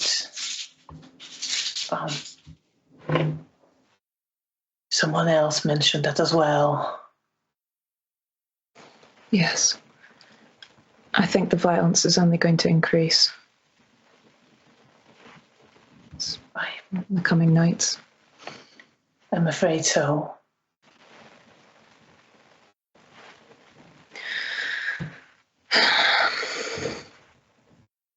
Well, cheery topics abound. Yes. I'm sorry. I'm not the most cheerful company. That's all right. It's a sign of the times, I reckon.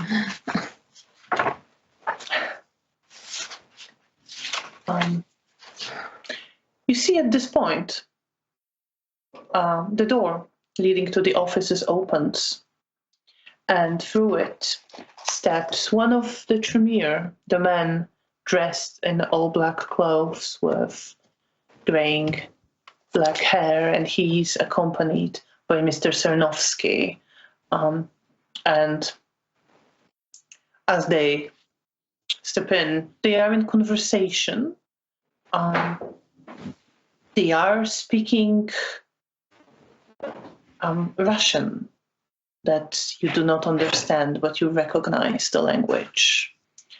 And you see Rahela tense up near you.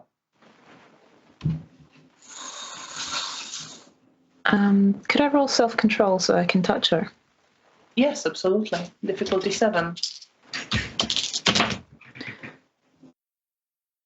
I can't read my own dice. Yeah, it was 4 successes. So I think I just subtly just place a hand gently on her elbow, just to be a presence there more than anything else. And then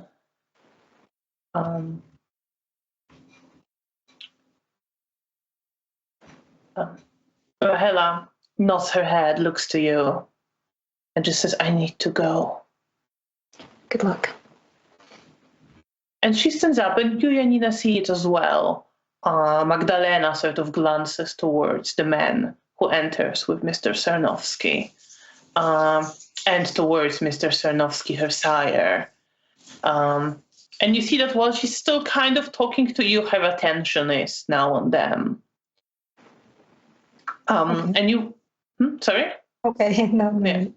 And you both see Rahela come up and just walk in front of the 2 men and bow. And then she speaks, and she speaks in German. And she stumbles upon words a little bit and hesitates a couple of times. But the man who arrived just recently listens, nods his head. You catch Elisa's name being mentioned. And he nods his head, and he replies in German. And Rahela listens, and she's very focused, clearly struggling a bit to follow, but he doesn't speak too fast. And then he starts walking, and she follows with him and Mr. Cernovsky. And they leave the Elysium. I kind of watch them go, but otherwise just stay seated.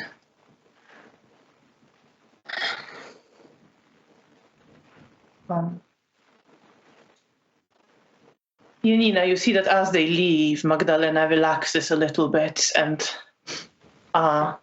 almost shakes herself, picks up her book. I'm sorry, where were we? Oh, and I pick up the conversation. And you continue talking with her. Bea, what do you do? Well, now I'm a little bit idle. Suppose I'll just people watch for the moment. I don't want to interrupt Janina while she's in discussions because I don't think I really remember Magdalena particularly well. I've barely interacted with her. Yeah. She's a person I vaguely recognize.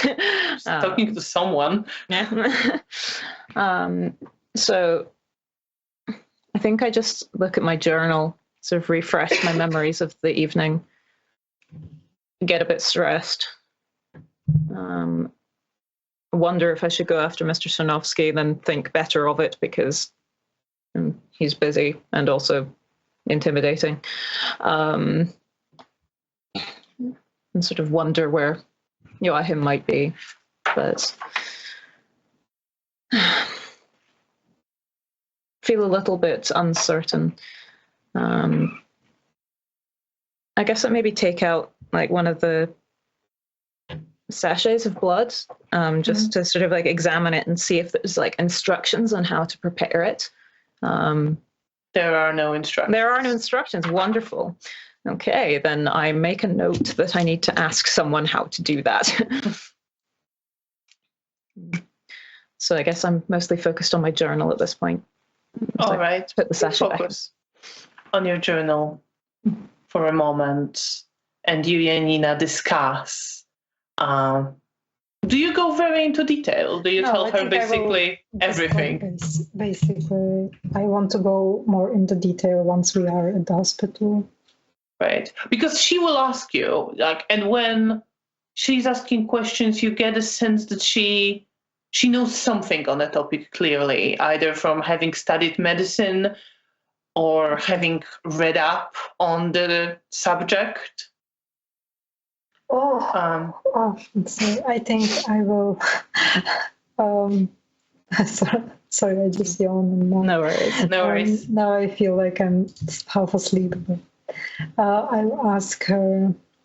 I will tell her that I'm gonna show her everything tomorrow, like in more detail and stuff. All right then. And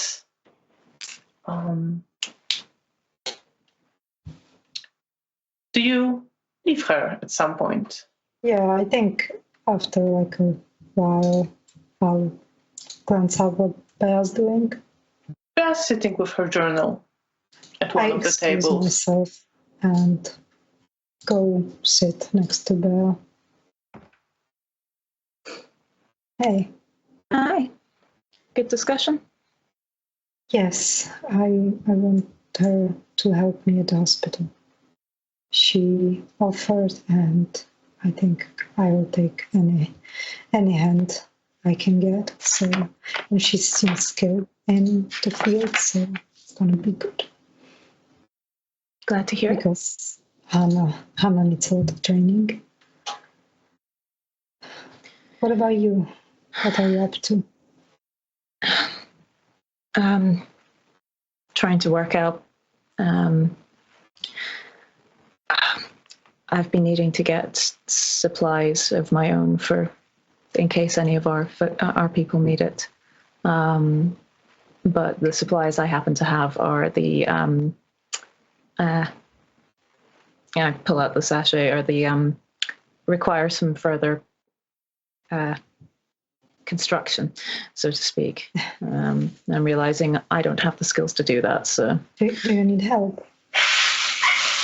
If you can tell me how to do that, that would be good, and I could write it down. And then that means that if I need to give someone it in a hurry, then I can. Okay, and then I will give Bea some instructions. Yeah, there is a solution you would need for that, but you can prepare it for her. You can basically arrange for that to be usable. Okay.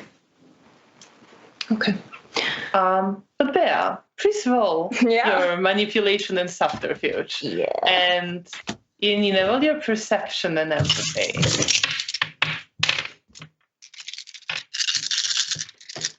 Does this come under misdirection, perchance? I don't think so, because you're not I had really no success, so I think that's fine. Oh.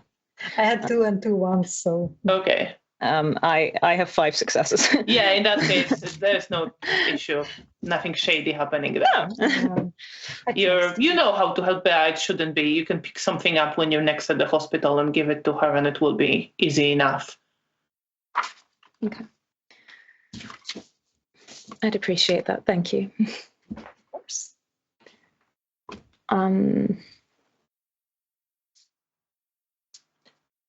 No, that's fine. Sorry, train of thought died there. Well, I'm glad that you'll get more help in your project. It'll be. Yeah. Especially if we're going to need more supplies. Yeah, it really looks like it.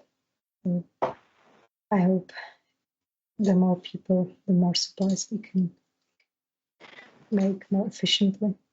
Could you maybe move your mic a bit closer to your face? I'm struggling to hear. I'm just tired, so I'm leaning back and yeah. Yeah, I'm sorry.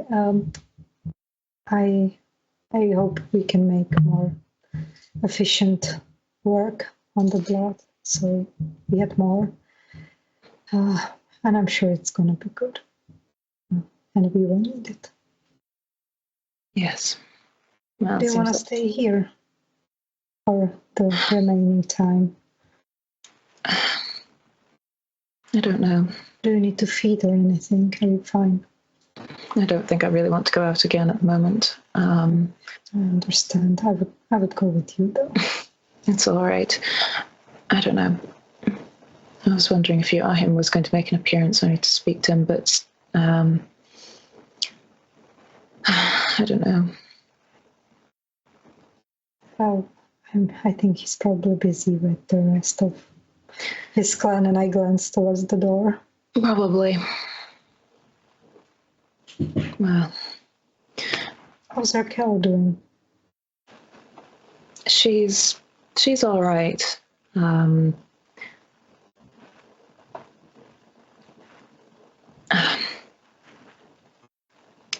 She's trying to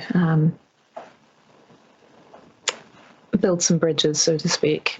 I say, sort of gesture and like indicating the door that she went out with the Tremere. Does she want to be close to them, to be close to Lisa? Yes. Understandable. They're very, very close. And I think also just benefiting her own future as well. Well, whatever she has to do, I hope it's good for her.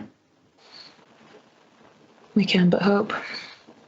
She must be so lonely without her son. And then I feel like bad saying it to Bea because I know she misses Felicia. Yeah, when you hear that, Bea, you feel this absence. I think I sort of swallow, just thinking of her. And I slightly zone out, staring into the middle distance, just wishing that Felicia was here.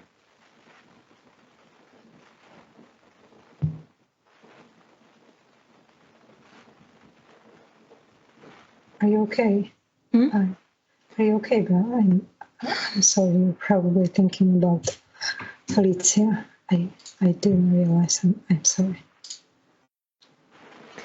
It's okay. I just miss her.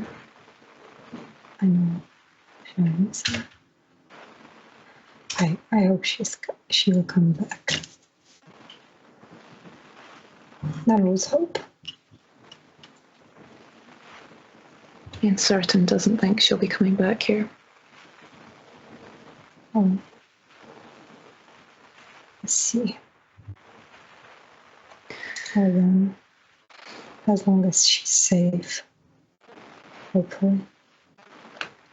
Maybe she made her choice. I just want to be near her. I know that.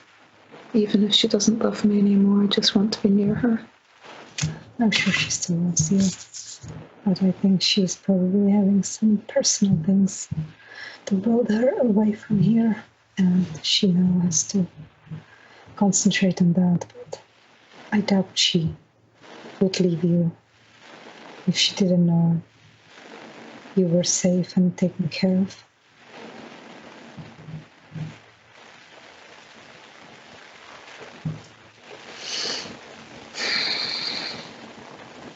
You would not be safe if you went with her.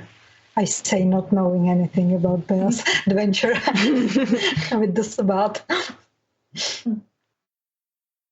It would be worth it. It would be worth it to be with her. You. Then I would miss you. I'm sorry. Thank you. Oh. That's all right. I understand you miss her. I miss Daniel and he's out he's here, he's just out all the time and I still miss him, so I completely understand. I'm glad you have him. I'm glad too. But I'm glad you're keeping yourself busy and now you also have Anthony. And I smile and I glance towards Mikhail. Who ignores you completely. No, I don't. I don't. I probably glanced at him while he was wasn't even looking at my direction, because I don't really want. Why would he deign to look at us peasants? Yeah. Yes. Was that okay? I think so. Can never quite tell. And I give her a smile, cheeky smile, but I don't say anything because I don't want to say anything he would overhear or hear. So, well, do you want me to leave you writing? No, I'm just going over things. Just trying to get my head on straight, but I guess just killing time till the. Oh yeah, I think I'm gonna go to my room. It's how much time has passed? It's getting sort of late-ish, Okay. so you might start thinking about that. I guess I might also head back as well. Maybe you'll have a visit from Anthony. I can but hope. I hope you will. Maybe leave a note for Hannah to get a room key from front desk. Yes, thank you. I will do that. Or maybe speak to Mariusha now. That might be easier. Yes, yeah. That's right. Thank you for reminding me. I'm not used to taking care of someone. That's fair. It'll just be a bit easier if she can. It'll be a bit easier if she can leave the room when she's awake. Yes, she's not used to. She's very scared of us. Yes. So you might want to tidy up your room a bit more. I think that was a bit unsettling for her. Yeah, I think, but I don't think that's the main thing. I think she's just generally scared. But I'll make sure to slowly introduce her to more Kindred, and hopefully she'll just feel okay. Well, I don't want to bring her here to the Elysium, making her feel overwhelmed. That's fair. Maybe the cafe would be a better place. Yes, I'll slowly introduce her to some of my favorite people here. But for now, I'm gonna leave. So stay safe, and we'll talk tomorrow. Good Yes. night. Good night. I'll And head back give her a towards my... smile. Yes. I'll head back towards my room. Yeah, and I go towards my room. Yeah, I'm assuming you stop by the reception and pick up a key as well. Sorry. But that's no issue. I already forgot that. So No, I'll it's probably, okay. like tell Mariusz that there's like a person in my care that's, I'm not sure if I refer to her as my ghoul, but I just say, well, I guess I don't have to like explain to him, so I just that there's someone staying with me and that I need a room key for her. Yeah, he gives you a key, no problem. That's not an issue. And I tell him her name in case like she would like get in trouble or anything while I'm asleep. All right. Okay. He just noted that, of course, I'll keep an even eye out, Shivak. And then you head towards your room. And as you enter, you see that Hannah is sleeping. So lucky. Okay, I will probably cover her with a blanket, more like tuck her in, stroke her hair, and go lay down on the other bed. You wait to fall asleep, and what's on your mind as you are falling asleep? I think it's everything.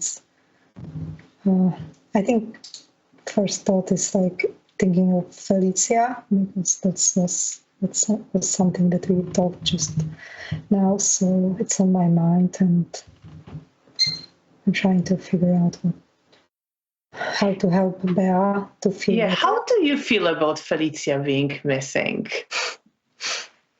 I honestly, I think Janina, until like she told Bea about like the sire thing that reminded her, she completely forgot Felicia existed. But now, like when she saw Bea being so sad about it, and it makes Janina sad because like she doesn't like to see Bea sad, and she doesn't understand why would Felicia leave her when she was so obsessed and protective over Bea. So, and also there's part of me that like worries that something might happen in case Felicia would pop up and that Bea wouldn't have, like if Bea had to choose between like me and her. So that's one thing. Then I also worry about Hannah and how she is gonna fit in, about the woman who asked about me, who I have no idea who that is. And I also think about Nastya. And I still worry about her, even though I try to push it away and distract myself with other things. Not that I have to try hard, because there's always something happening about Dominic and everything. I just think it's like worry, care, guilt combo. And with those emotions, you fall asleep. And you, Bea, are in your room and you're getting ready from bed. Is there anything in particular on your mind as you are there on your own in the room you used to share with Felicia? I think I'm looking around the room. If I find any of Felicia's things, then just tidying them and straightening those objects. Missing her. Missing Antoni, but mostly Mother. And I'm just very stressed and tired. And before you manage to lie down, there is a knocking on the door. Who is it? Oh, it's me. You hear Antoni's voice. I hope I'm not too late. I wanted to see you. I go and open the door. You're not too late. He's standing there, still in his coat, military coat that he always wears when he goes out. The parts of the coat are a bit wet, maybe like he fell down into the snow. Come in. And I take his coat from him, go to hang it in the cupboard. Thank you. Of course. And he leans to kiss you. I am going to make a roll. Roll. We said the difficulty is 6, so... Okay. I have 2 successes. So, yes, I lean in and kiss him back. And he just says, I hoped to catch you earlier, but we got held up. Is everything all right? There's a lot. It seems like city got more dangerous recently. Come on, let's just... I take his face in both my hands and press a kiss to the tip of his nose and then lead him over to the bed. And he lies down there with you, hugging you and kissing you, pulling you closer. I'm quite willing to be pulled in close. I wrap my arms around his neck. And just rest my forehead against him. I missed you. I missed you too. And you see that... Sorry. You see that he is pretty tired and happy to just be with you here. And I just gently sort of brush some of the hair away from his forehead and just try to take some time to make him feel better and less stressed. And you lie together, and I assume fall asleep together in bed, hugging each other. So you can both lose your blood for the night. You can both regain 1 willpower. Janina, are you at full now? You've unmuted Dolores, by the way. Yeah, sorry. I am on 9 right now. Yeah, that's your full willpower. Yeah. Onto... you're a caregiver, right? Yes. I think you can get 1 for the help around Roman. And please roll for your nightmare. Oh, shoot. Oh, good. What's the difficulty? 7. Oh, 2 successes. That's all right then. You get some restful sleep. But Janina, you are the first one to wake up. Okay. I look around at the bed where Hannah slept. You see she's not there, but she is sitting at an armchair that is in the room, leaning over a table and trying to write something. Okay, I will smile at her. Good morning. Well, good night. Good evening. For me, it's a good morning. And I give her a smile. She smiles back at you. Yes, I imagine that gets confusing. Yeah, it does. What did you do? Didn't tell her where I was asleep. Oh, not much. You were asleep when I woke up, and I found the key that you left me, and I went to get some food. It's so expensive here, so I went out of the hotel. I didn't want to spend that much money, but I found someone selling some sandwiches and then later some soup on the street. I had a bit of a walk. I brought myself a sandwich here because I'm not spending money there downstairs. It's too much. Yeah, I know. I mean, I don't need, so I don't really know, but I would imagine it's expensive, but I'm sure I could get you some food for free from the hotel. I'll ask. What are you? Oh, all right. Oh, okay. Thank you. Thank you for all you've done. Of course, you're my responsibility. I want to care about you. How is your friend? He's doing better, actually. I want to go to the hospital and work on our project, and another girl, one of us, is gonna be joining me. She's very skilled and she told me she was bored, so she wants some projects, so, and we need the hands, so she'll be joining us. But you don't have to worry about her. She's very sweet and calm. Do you want me to go as well? Depending on you. You don't have to if you want to do something else. It's up to you. You're never forced to do anything. No, of course I will come. I want to be helpful. Okay. Then you're most welcome to come. Do you want to go right now, or?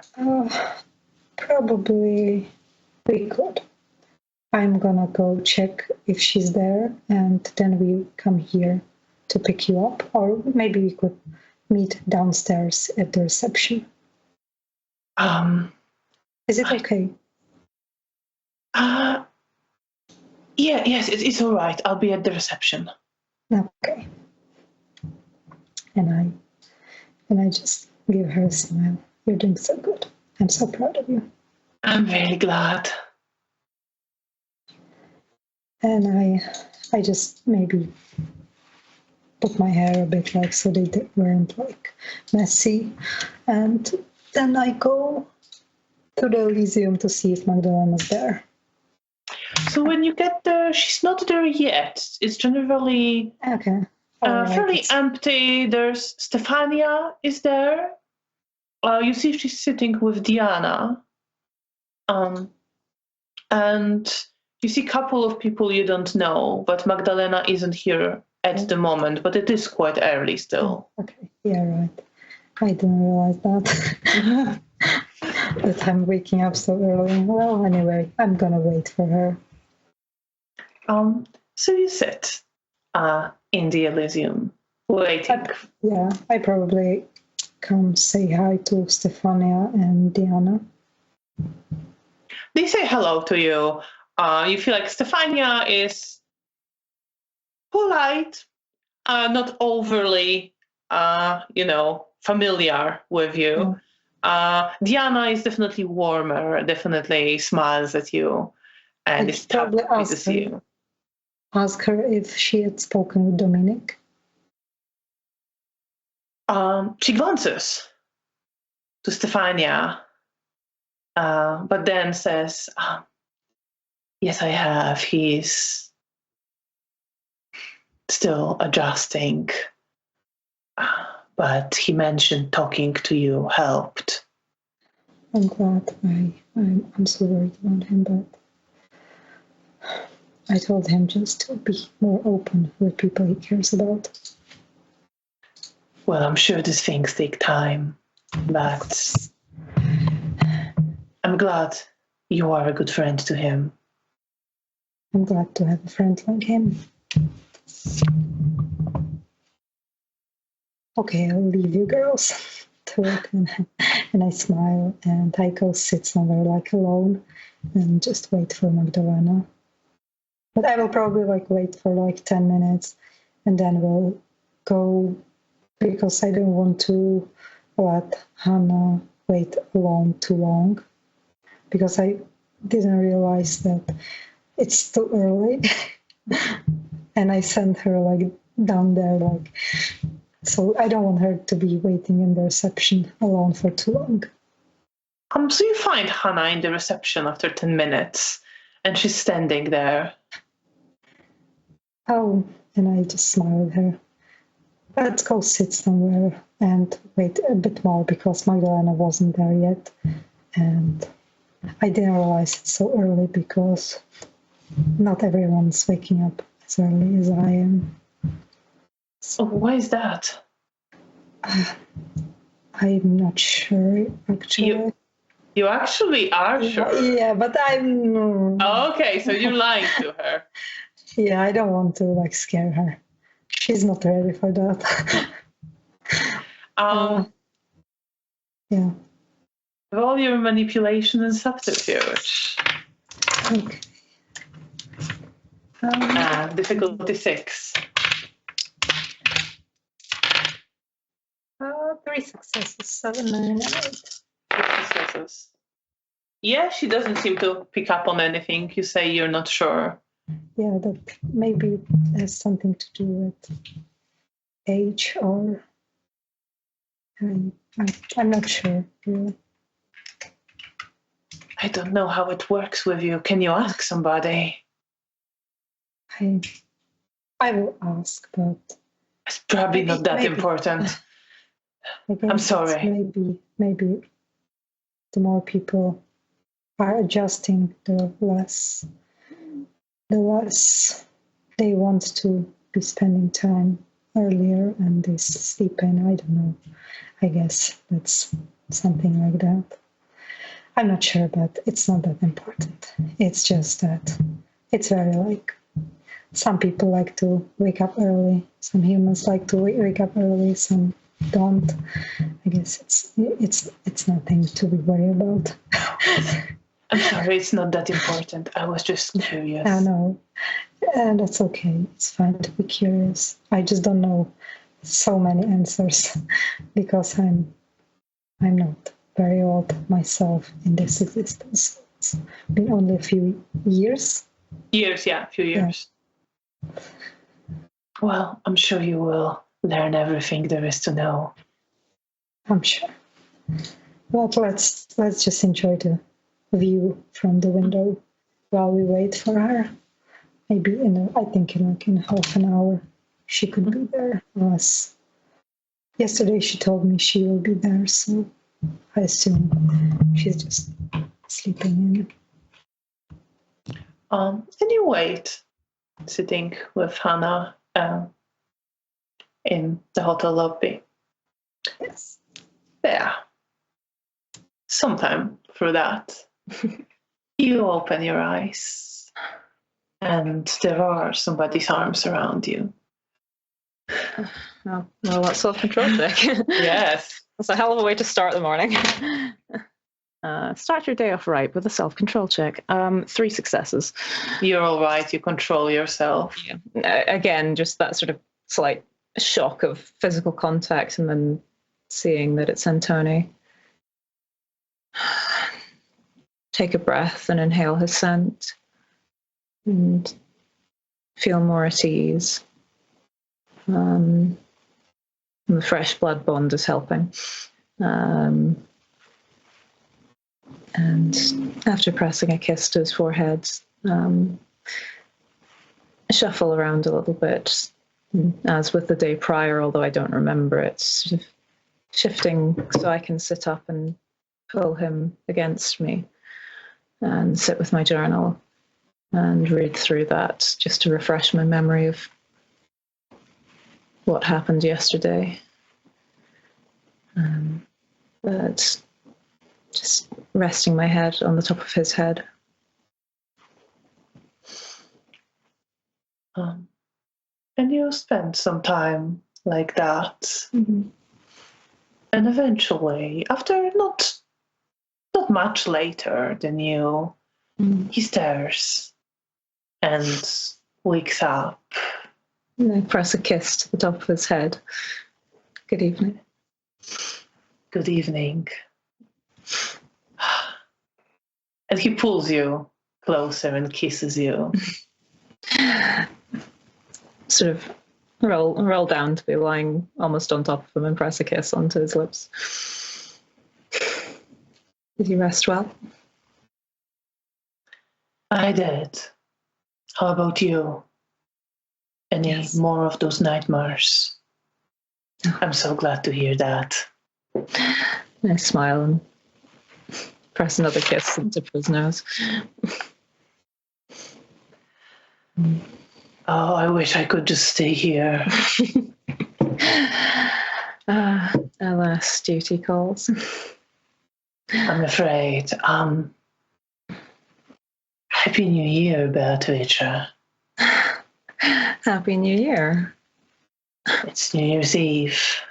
Yes. Well, I believe it's tradition for, and I lean in and kiss him. And you kiss for a moment. And you are interrupted as there is a knocking on the door. I look like mildly displeased, but then sort of roll my eyes slightly. And who is it? Excuse me, is Mr. Bieletsky here? Yes. One moment, please. Antoni now is looking just tired. I'm afraid duty calls indeed. I press a kiss to his forehead. Well, stay safe. And well, let's see who that is at first. Maybe I can tell them to go away.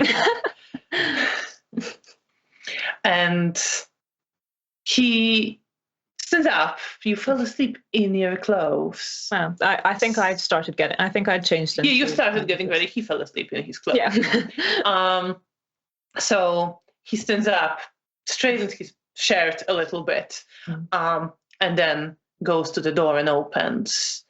Do you look, or do you... I will glance over. I think I'm just brushing my hair at this point, but I'll glance over. You see a young-ish woman, maybe in her late 20s, with blonde hair, dressed in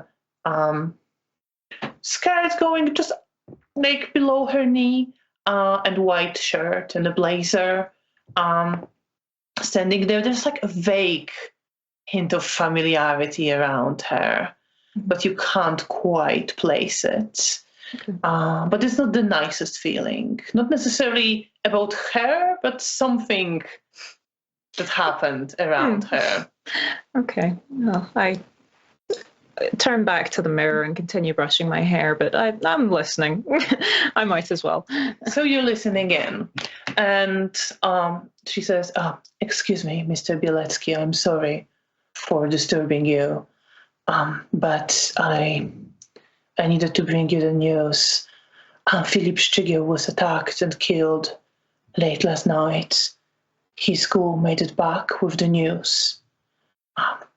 We've put him up here at the hotel, but well, I need your instructions. Antoni glances back towards you over the shoulder, and he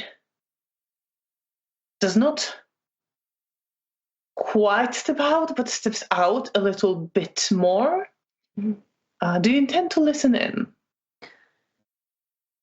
I mean, a little bit. I'm just, not because I'm necessarily really nosy, just because it's something to do whilst I'm getting ready. You can do that. Yeah. So he takes a moment, he considers, says, very well, thank you for bringing the news to me.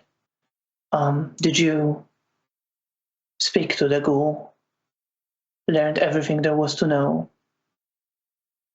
And she replies, yes, I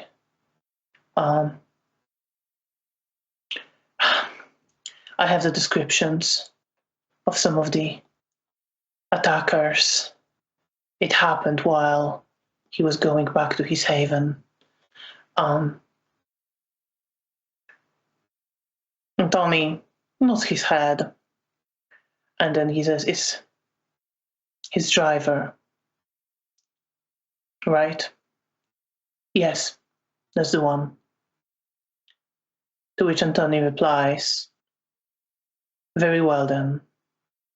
I think you can retire him. And there is a brief pause. But Joanna replies, of course. Well, perception and empathy. With difficulty 7 because you're not looking. Okay.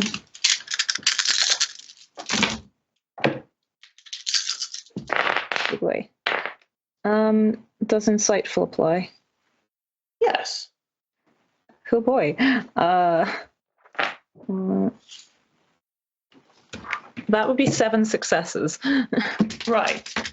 So you hear in her voice very clearly this tension, this not wanting to agree, not wanting to follow the order she was given. And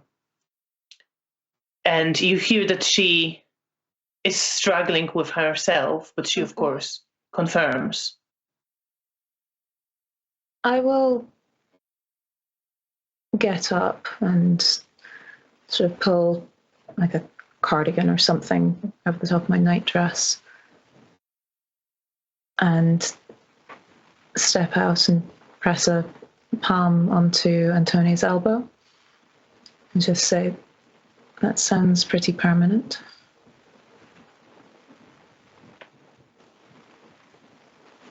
He looks to you, almost surprised.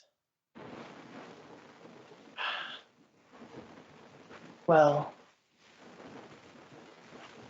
it is, but it is necessary. We do not have resources to care, to keep all the ghouls of those who die. I could offer in the meantime.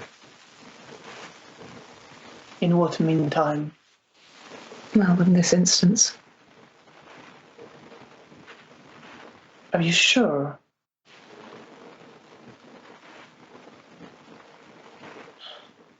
He looks to you a bit puzzled. And there's a part of me that just is saddened by the idea of someone just getting thrown away because the person that was responsible for them has died. And I think part of me considers it wasteful, and another part of me is uncomfortable with the idea of that. And I think also with the sort of lingering guilt that I feel from when I look at Joanna, I think that slightly triggered some of that reaction.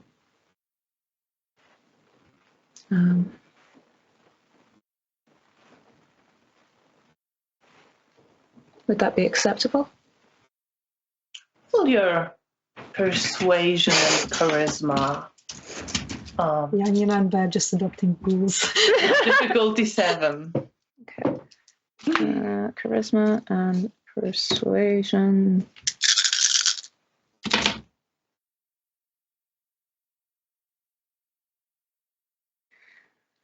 I have 1 success. He hesitates, but then says, well, very well, if that is what you want, of course. Yes. And I'll sort of glance over to Joanna and just give her a smile.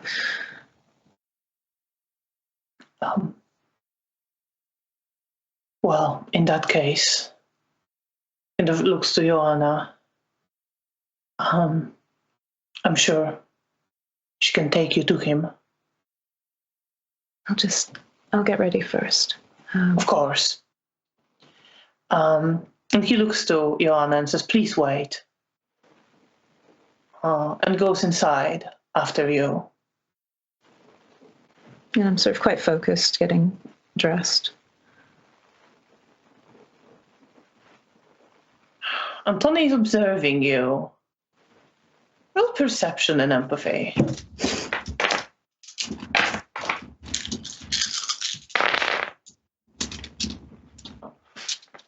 botched his roll.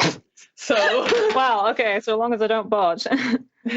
I mean, I didn't even roll that well by my standards, but it was 3 successes, so it's better than botch. that's definitely better than botch. Yeah. So you see that he looks to you, and there's a lot of things on his face. He is puzzled. He is ashamed. He's a bit worried what you think of him now. He's worried for you as well. I turn to him and then give him a little bit of a smile and just go, "You're thinking very loudly, darling," and then lean in and kiss him. He's surprised at that, and that doesn't really help him control his emotions, but he kisses you back and says, "I'm sorry. It's just certain things become, well, I know they shouldn't, but certain things become more commonplace once you're the sheriff." I've wrapped my arms around his neck and press another kiss to his cheek. I understand, but if there's things that can be done, then I'll try and help where I can. He nods his head. Well, I'm not going to try to persuade you against it. I don't have any desire to kill this man.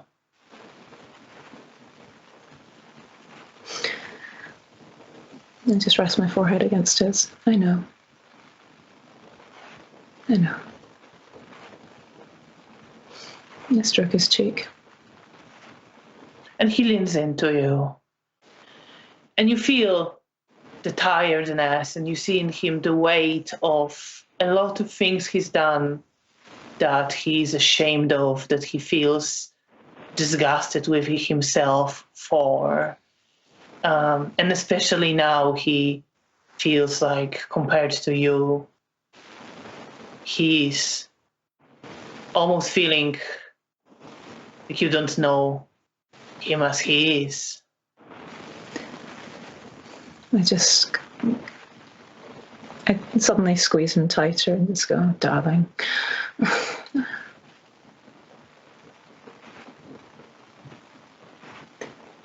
I see you, and I still care for you.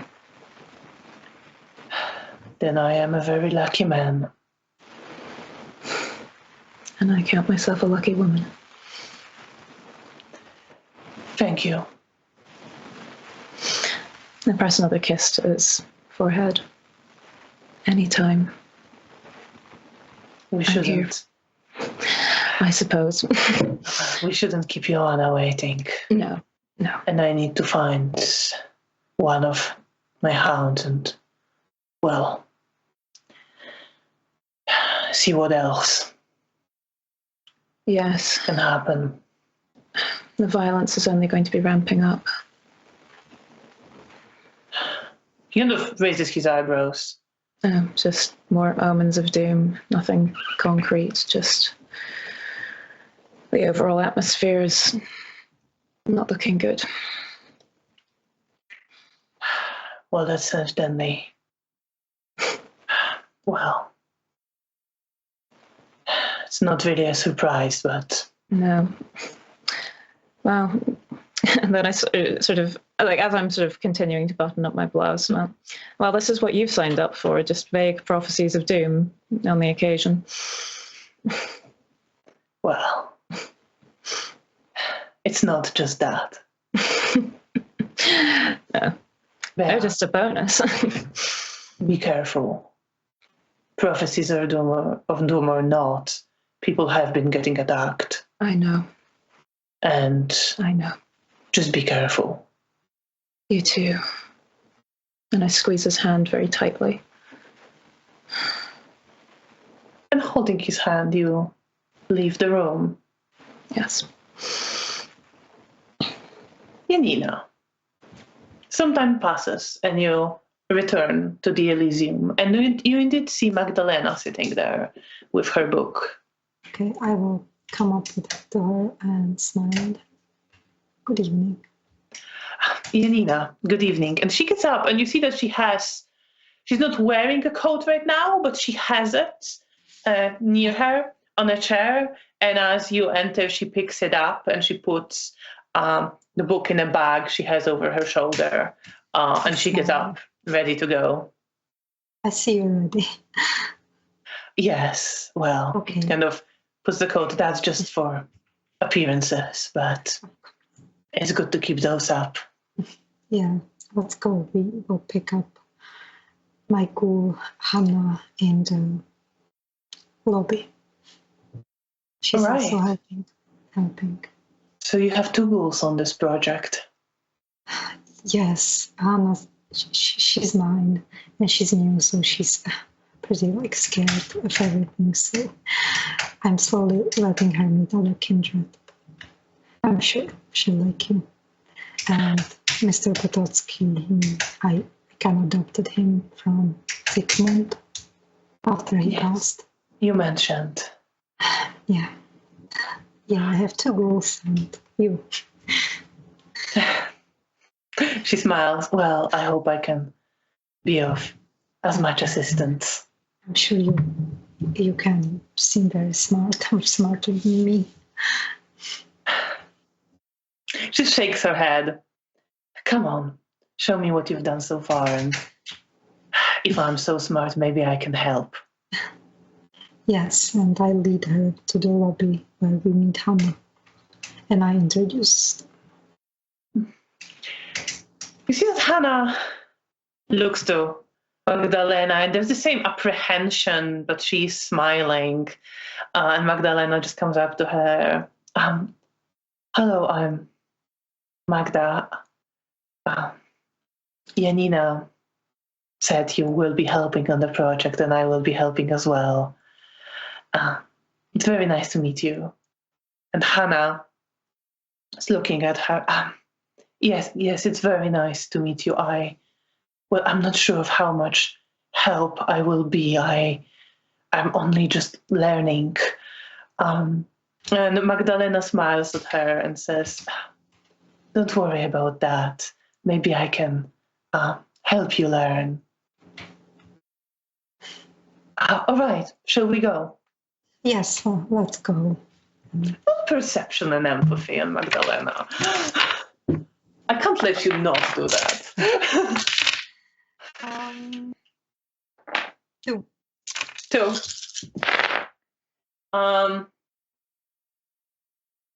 So it's a roll-off.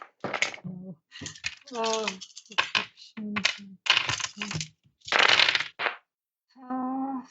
3 successes. She seems perfectly friendly and happy to be helping out. Okay, in that case, we will get out of the hotel and walk towards the hospital. And you are walking towards the hospital, and as you do, you see that it's not snowing. There are some clouds in the sky, but the summer moonlight is coming through from time to time. And the city is quite lively. It is New Year's Eve, and while it is still early evening, you see some people who are either already drunk or drinking on the street.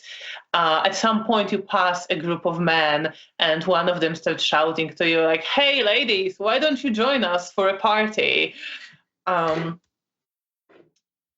they do insist a bit, at which Magdalena comes up to one of them and looks at him and says, "Go." At which man just turns around and kind of starts stepping away and then moves to this other man's like, come on, let's go. And Hannah at all this thing tenses up a little, and then she looks at Magdalena and then, wow, how did you I thought they would never leave us alone. And she's just, it's just a trick you pick up. Don't worry, we'll get you there safely and back. And I hold Johanna's hand and squeeze. Everything's okay. You're safe with us.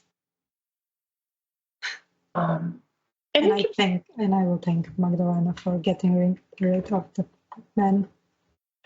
she said, don't worry, no problem. They were annoying and would have, well, they were drunk enough not to see sense on their own.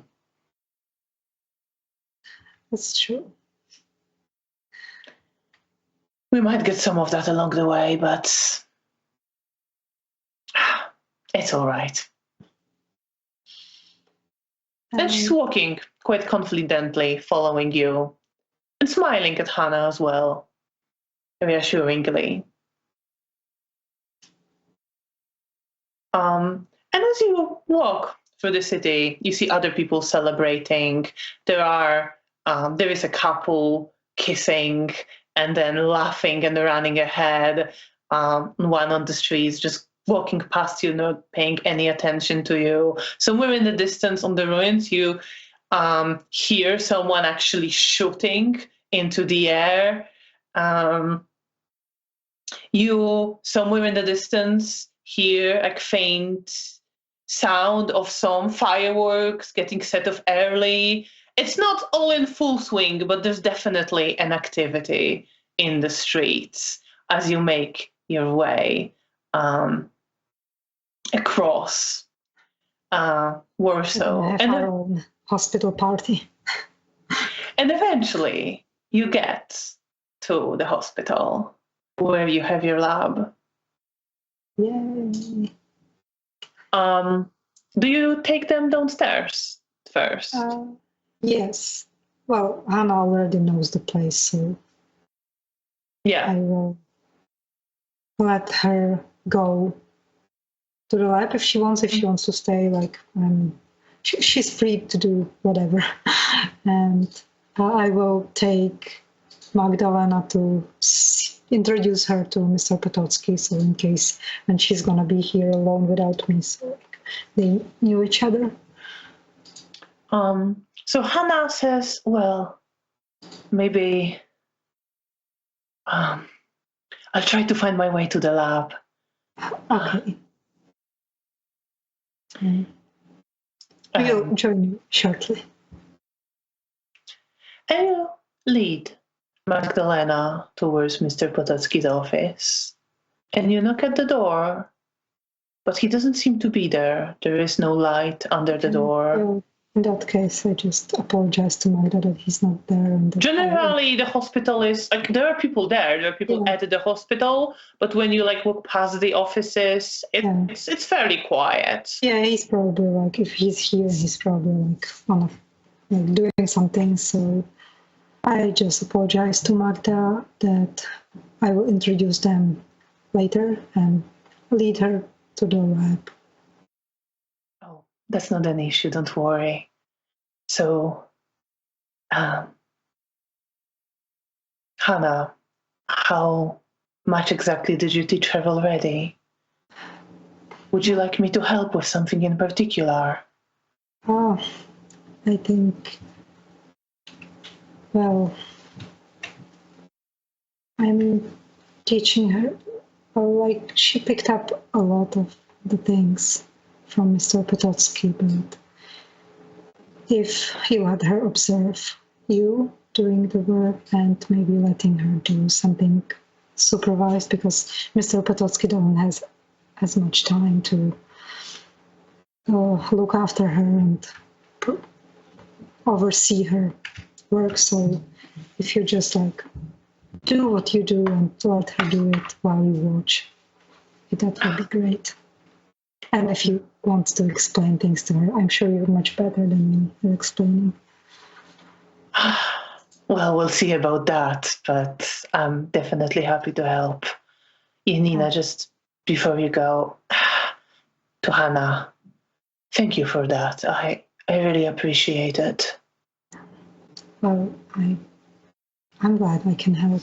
I know it's not very pleasant when you don't have anything to do, and you seem very skilled and kind of lonely, so I'm glad we can do something nice together, and that might help us as a whole.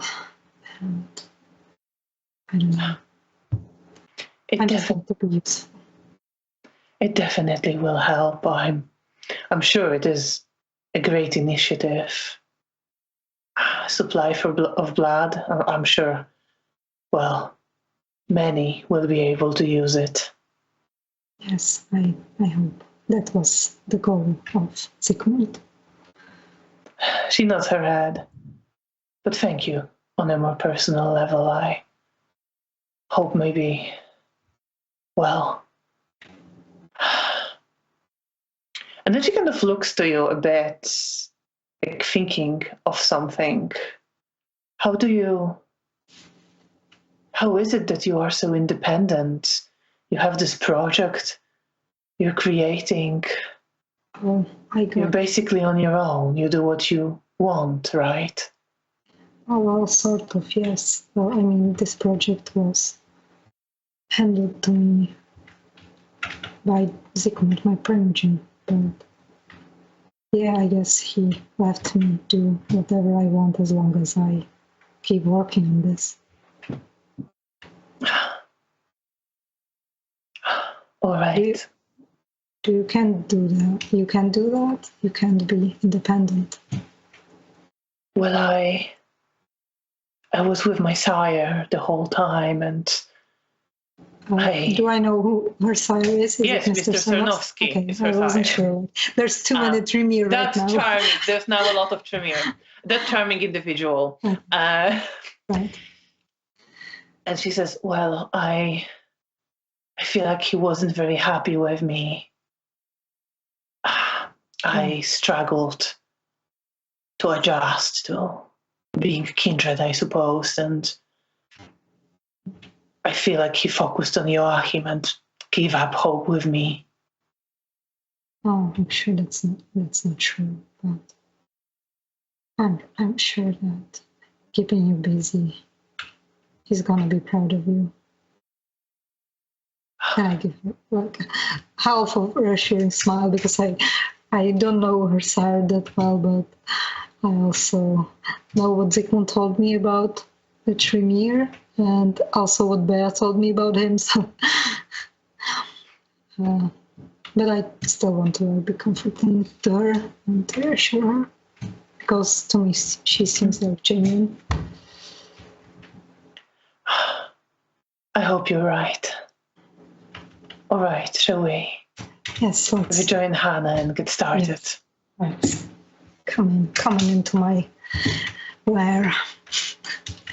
She smiles at that and follows you down to the basement and your lab. Meanwhile, Bea. Speaking of ghouls, you follow Joanna, who leads you towards the back offices. Antoni says goodbye to you and separates near the Elysium, where he gestures to Daniel and Clemens, who are around, and intends to talk to them clearly. I will sort of at least vaguely wave at Daniel if he sees me. He gives you a sort of nod. And Joanna just says, please follow me. Of course. And she leads you towards the offices and through the corridors there and to a room. And it is basically an office that has a couch in where someone can sleep on. Mm-hmm. And she stops by the door and says, well, we've put him up here for the time being. His name is Edward Domański. Okay. How do you need me here? appreciate it if you could at least introduce me, just to make him a bit more comfortable. Of course. Thank you. And I give her a sort of warm smile.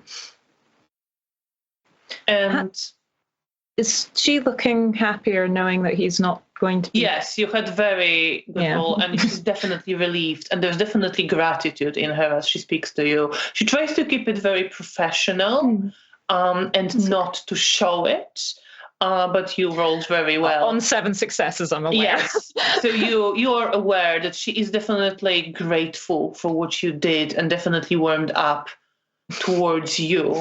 And has generally positive feelings towards you. Me and my weirdly mixed feelings when I look at her, just guilt. But that's good to know. But yes, guess head towards the room. And she knocks, and then says, "Mr. Domański, it's me."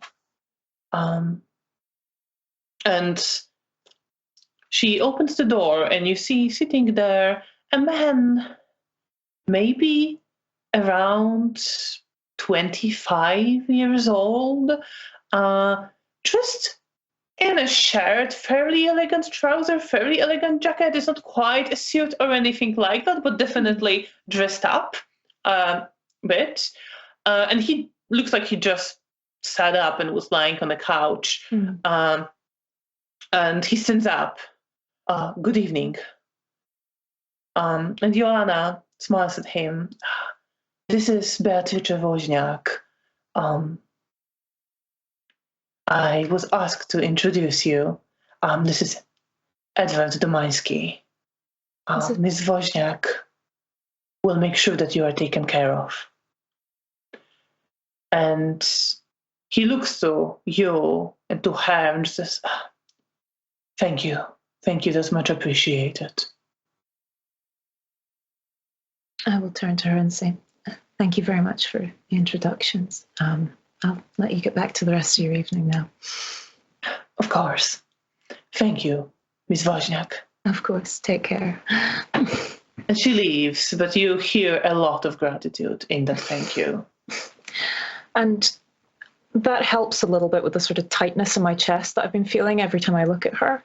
And I do feel glad that I'm able to help, and now I just need to work hard to make sure that, so it was Edward, yeah, and to make sure that he's taken care of as well. So I turn back to him just as she leaves. It's a pleasure to make your acquaintance. A pleasure. I understand you've had a difficult time, and do you mind if we sit? No, of course, please sit down. No, sit next to him. I heard that you had a difficult time yesterday. Yes. Mr. Szczygieł, whom I served, was killed. I was not able to do anything. I understand. Thank you for coming and bringing us the news. But since it's generally considered necessary for ghouls to have someone responsible for them, I've offered to take responsibility for you in the coming nights. I hope that would be acceptable. Well, perception and empathy.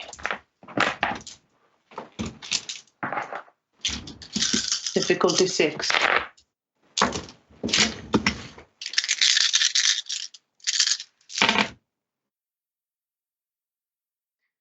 Does insightful apply here?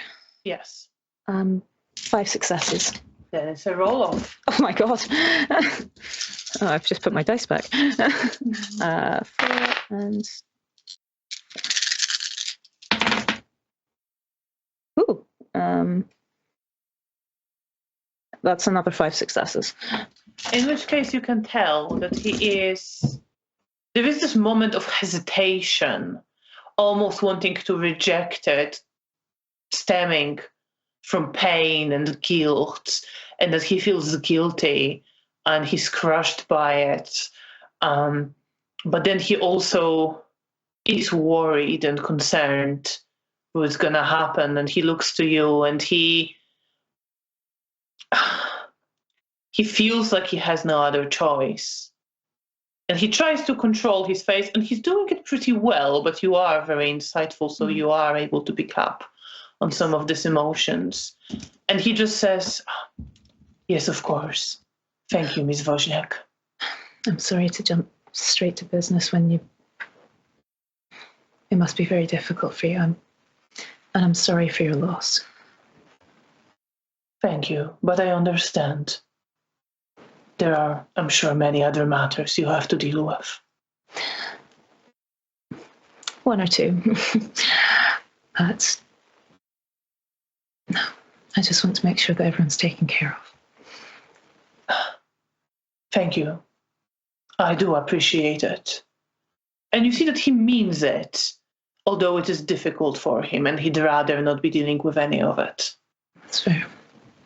And I give him an attempt at a comforting smile, but it's also sympathetic, understanding that this must be very painful for him. If it's all right with you, I think we'll get the formalities out of the way. Of course. And I will just sort of reach up and bite my wrist and then offer it to him. And he goes down as he leans over your hand, and he drinks. And you give him a blood point, so you can subtract that. And he stops of his own accord. At which point I will sort of smile at him and close the wound. Well, I'll generally be around the hotel. I give him my room number, just in case you need to find me. Do you have accommodation generally, or? I have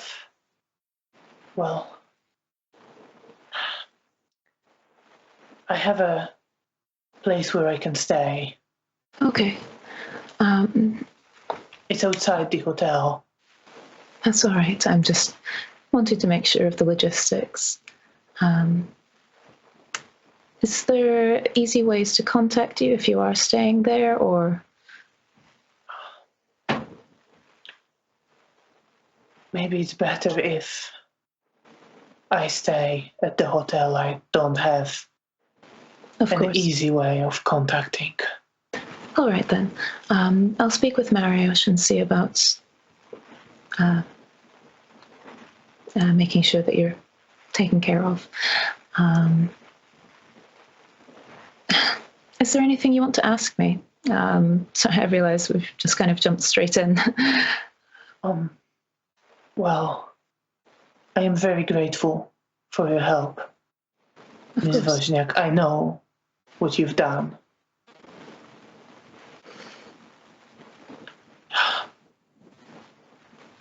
I can't deny I'm curious about you, but... Well, you're welcome to ask any questions. I think if that's all right, I would like a moment to search through my emotions. Of course, sir. But whatever you need, you can count on it. Thank you. And if you need anything, come find me. Of course. Could I roll self-control to be able to touch Yes. Difficulty 7. Okay. Okay, I am unable to. So I sort of pause wanting to put a hand on his shoulder, but I can't quite bring myself to. So I then sort of shake myself and give him a polite smile and leave the room. And what's on your mind? How are you feeling about all this? I realized that I perhaps did this a little rashly. I didn't really put too much thought into it, but just... And there must be so many ghouls that are being left without domitors. And I recognize that we can't take responsibility for all of them, but just... There has to be a better way, and if I can at least help one person, then that's one person that hasn't been completely left. I'm also a little concerned about remembering that he exists, so I'm writing that down in my journal. But I think I'm feeling sad. I mean, the name of his domitor meant nothing to me, but I think I'm taking a moment to be sad for someone that I presume was part of the sect that is no longer there. And there's also this strange sort of feeling of lightness, having been able to help him. And the expression that Johanna gave me, it sticks with me as well. And that felt nice. That felt good. So I can only hope that I've made the right decision. And who knows, maybe he can be of help to me as well, but I was more worried about him and of actually gaining benefits from him, which I sort of think about as I'm walking away, wondering why that is. And with that, you leave the room, leaving your ghoul behind to sort through his feelings. And I think with that, we will end for tonight. Thank you so much for playing. Thank you for running. And thank you to everyone who's been watching. We really appreciate you being with us to continue the story of Bea and Janina. We will be back, as always, in 2 weeks on the 27th of February here on the Lamias channel at 6:30 p.m. GMT. So we hope you will join us again. And until then, keep well and good night. Night.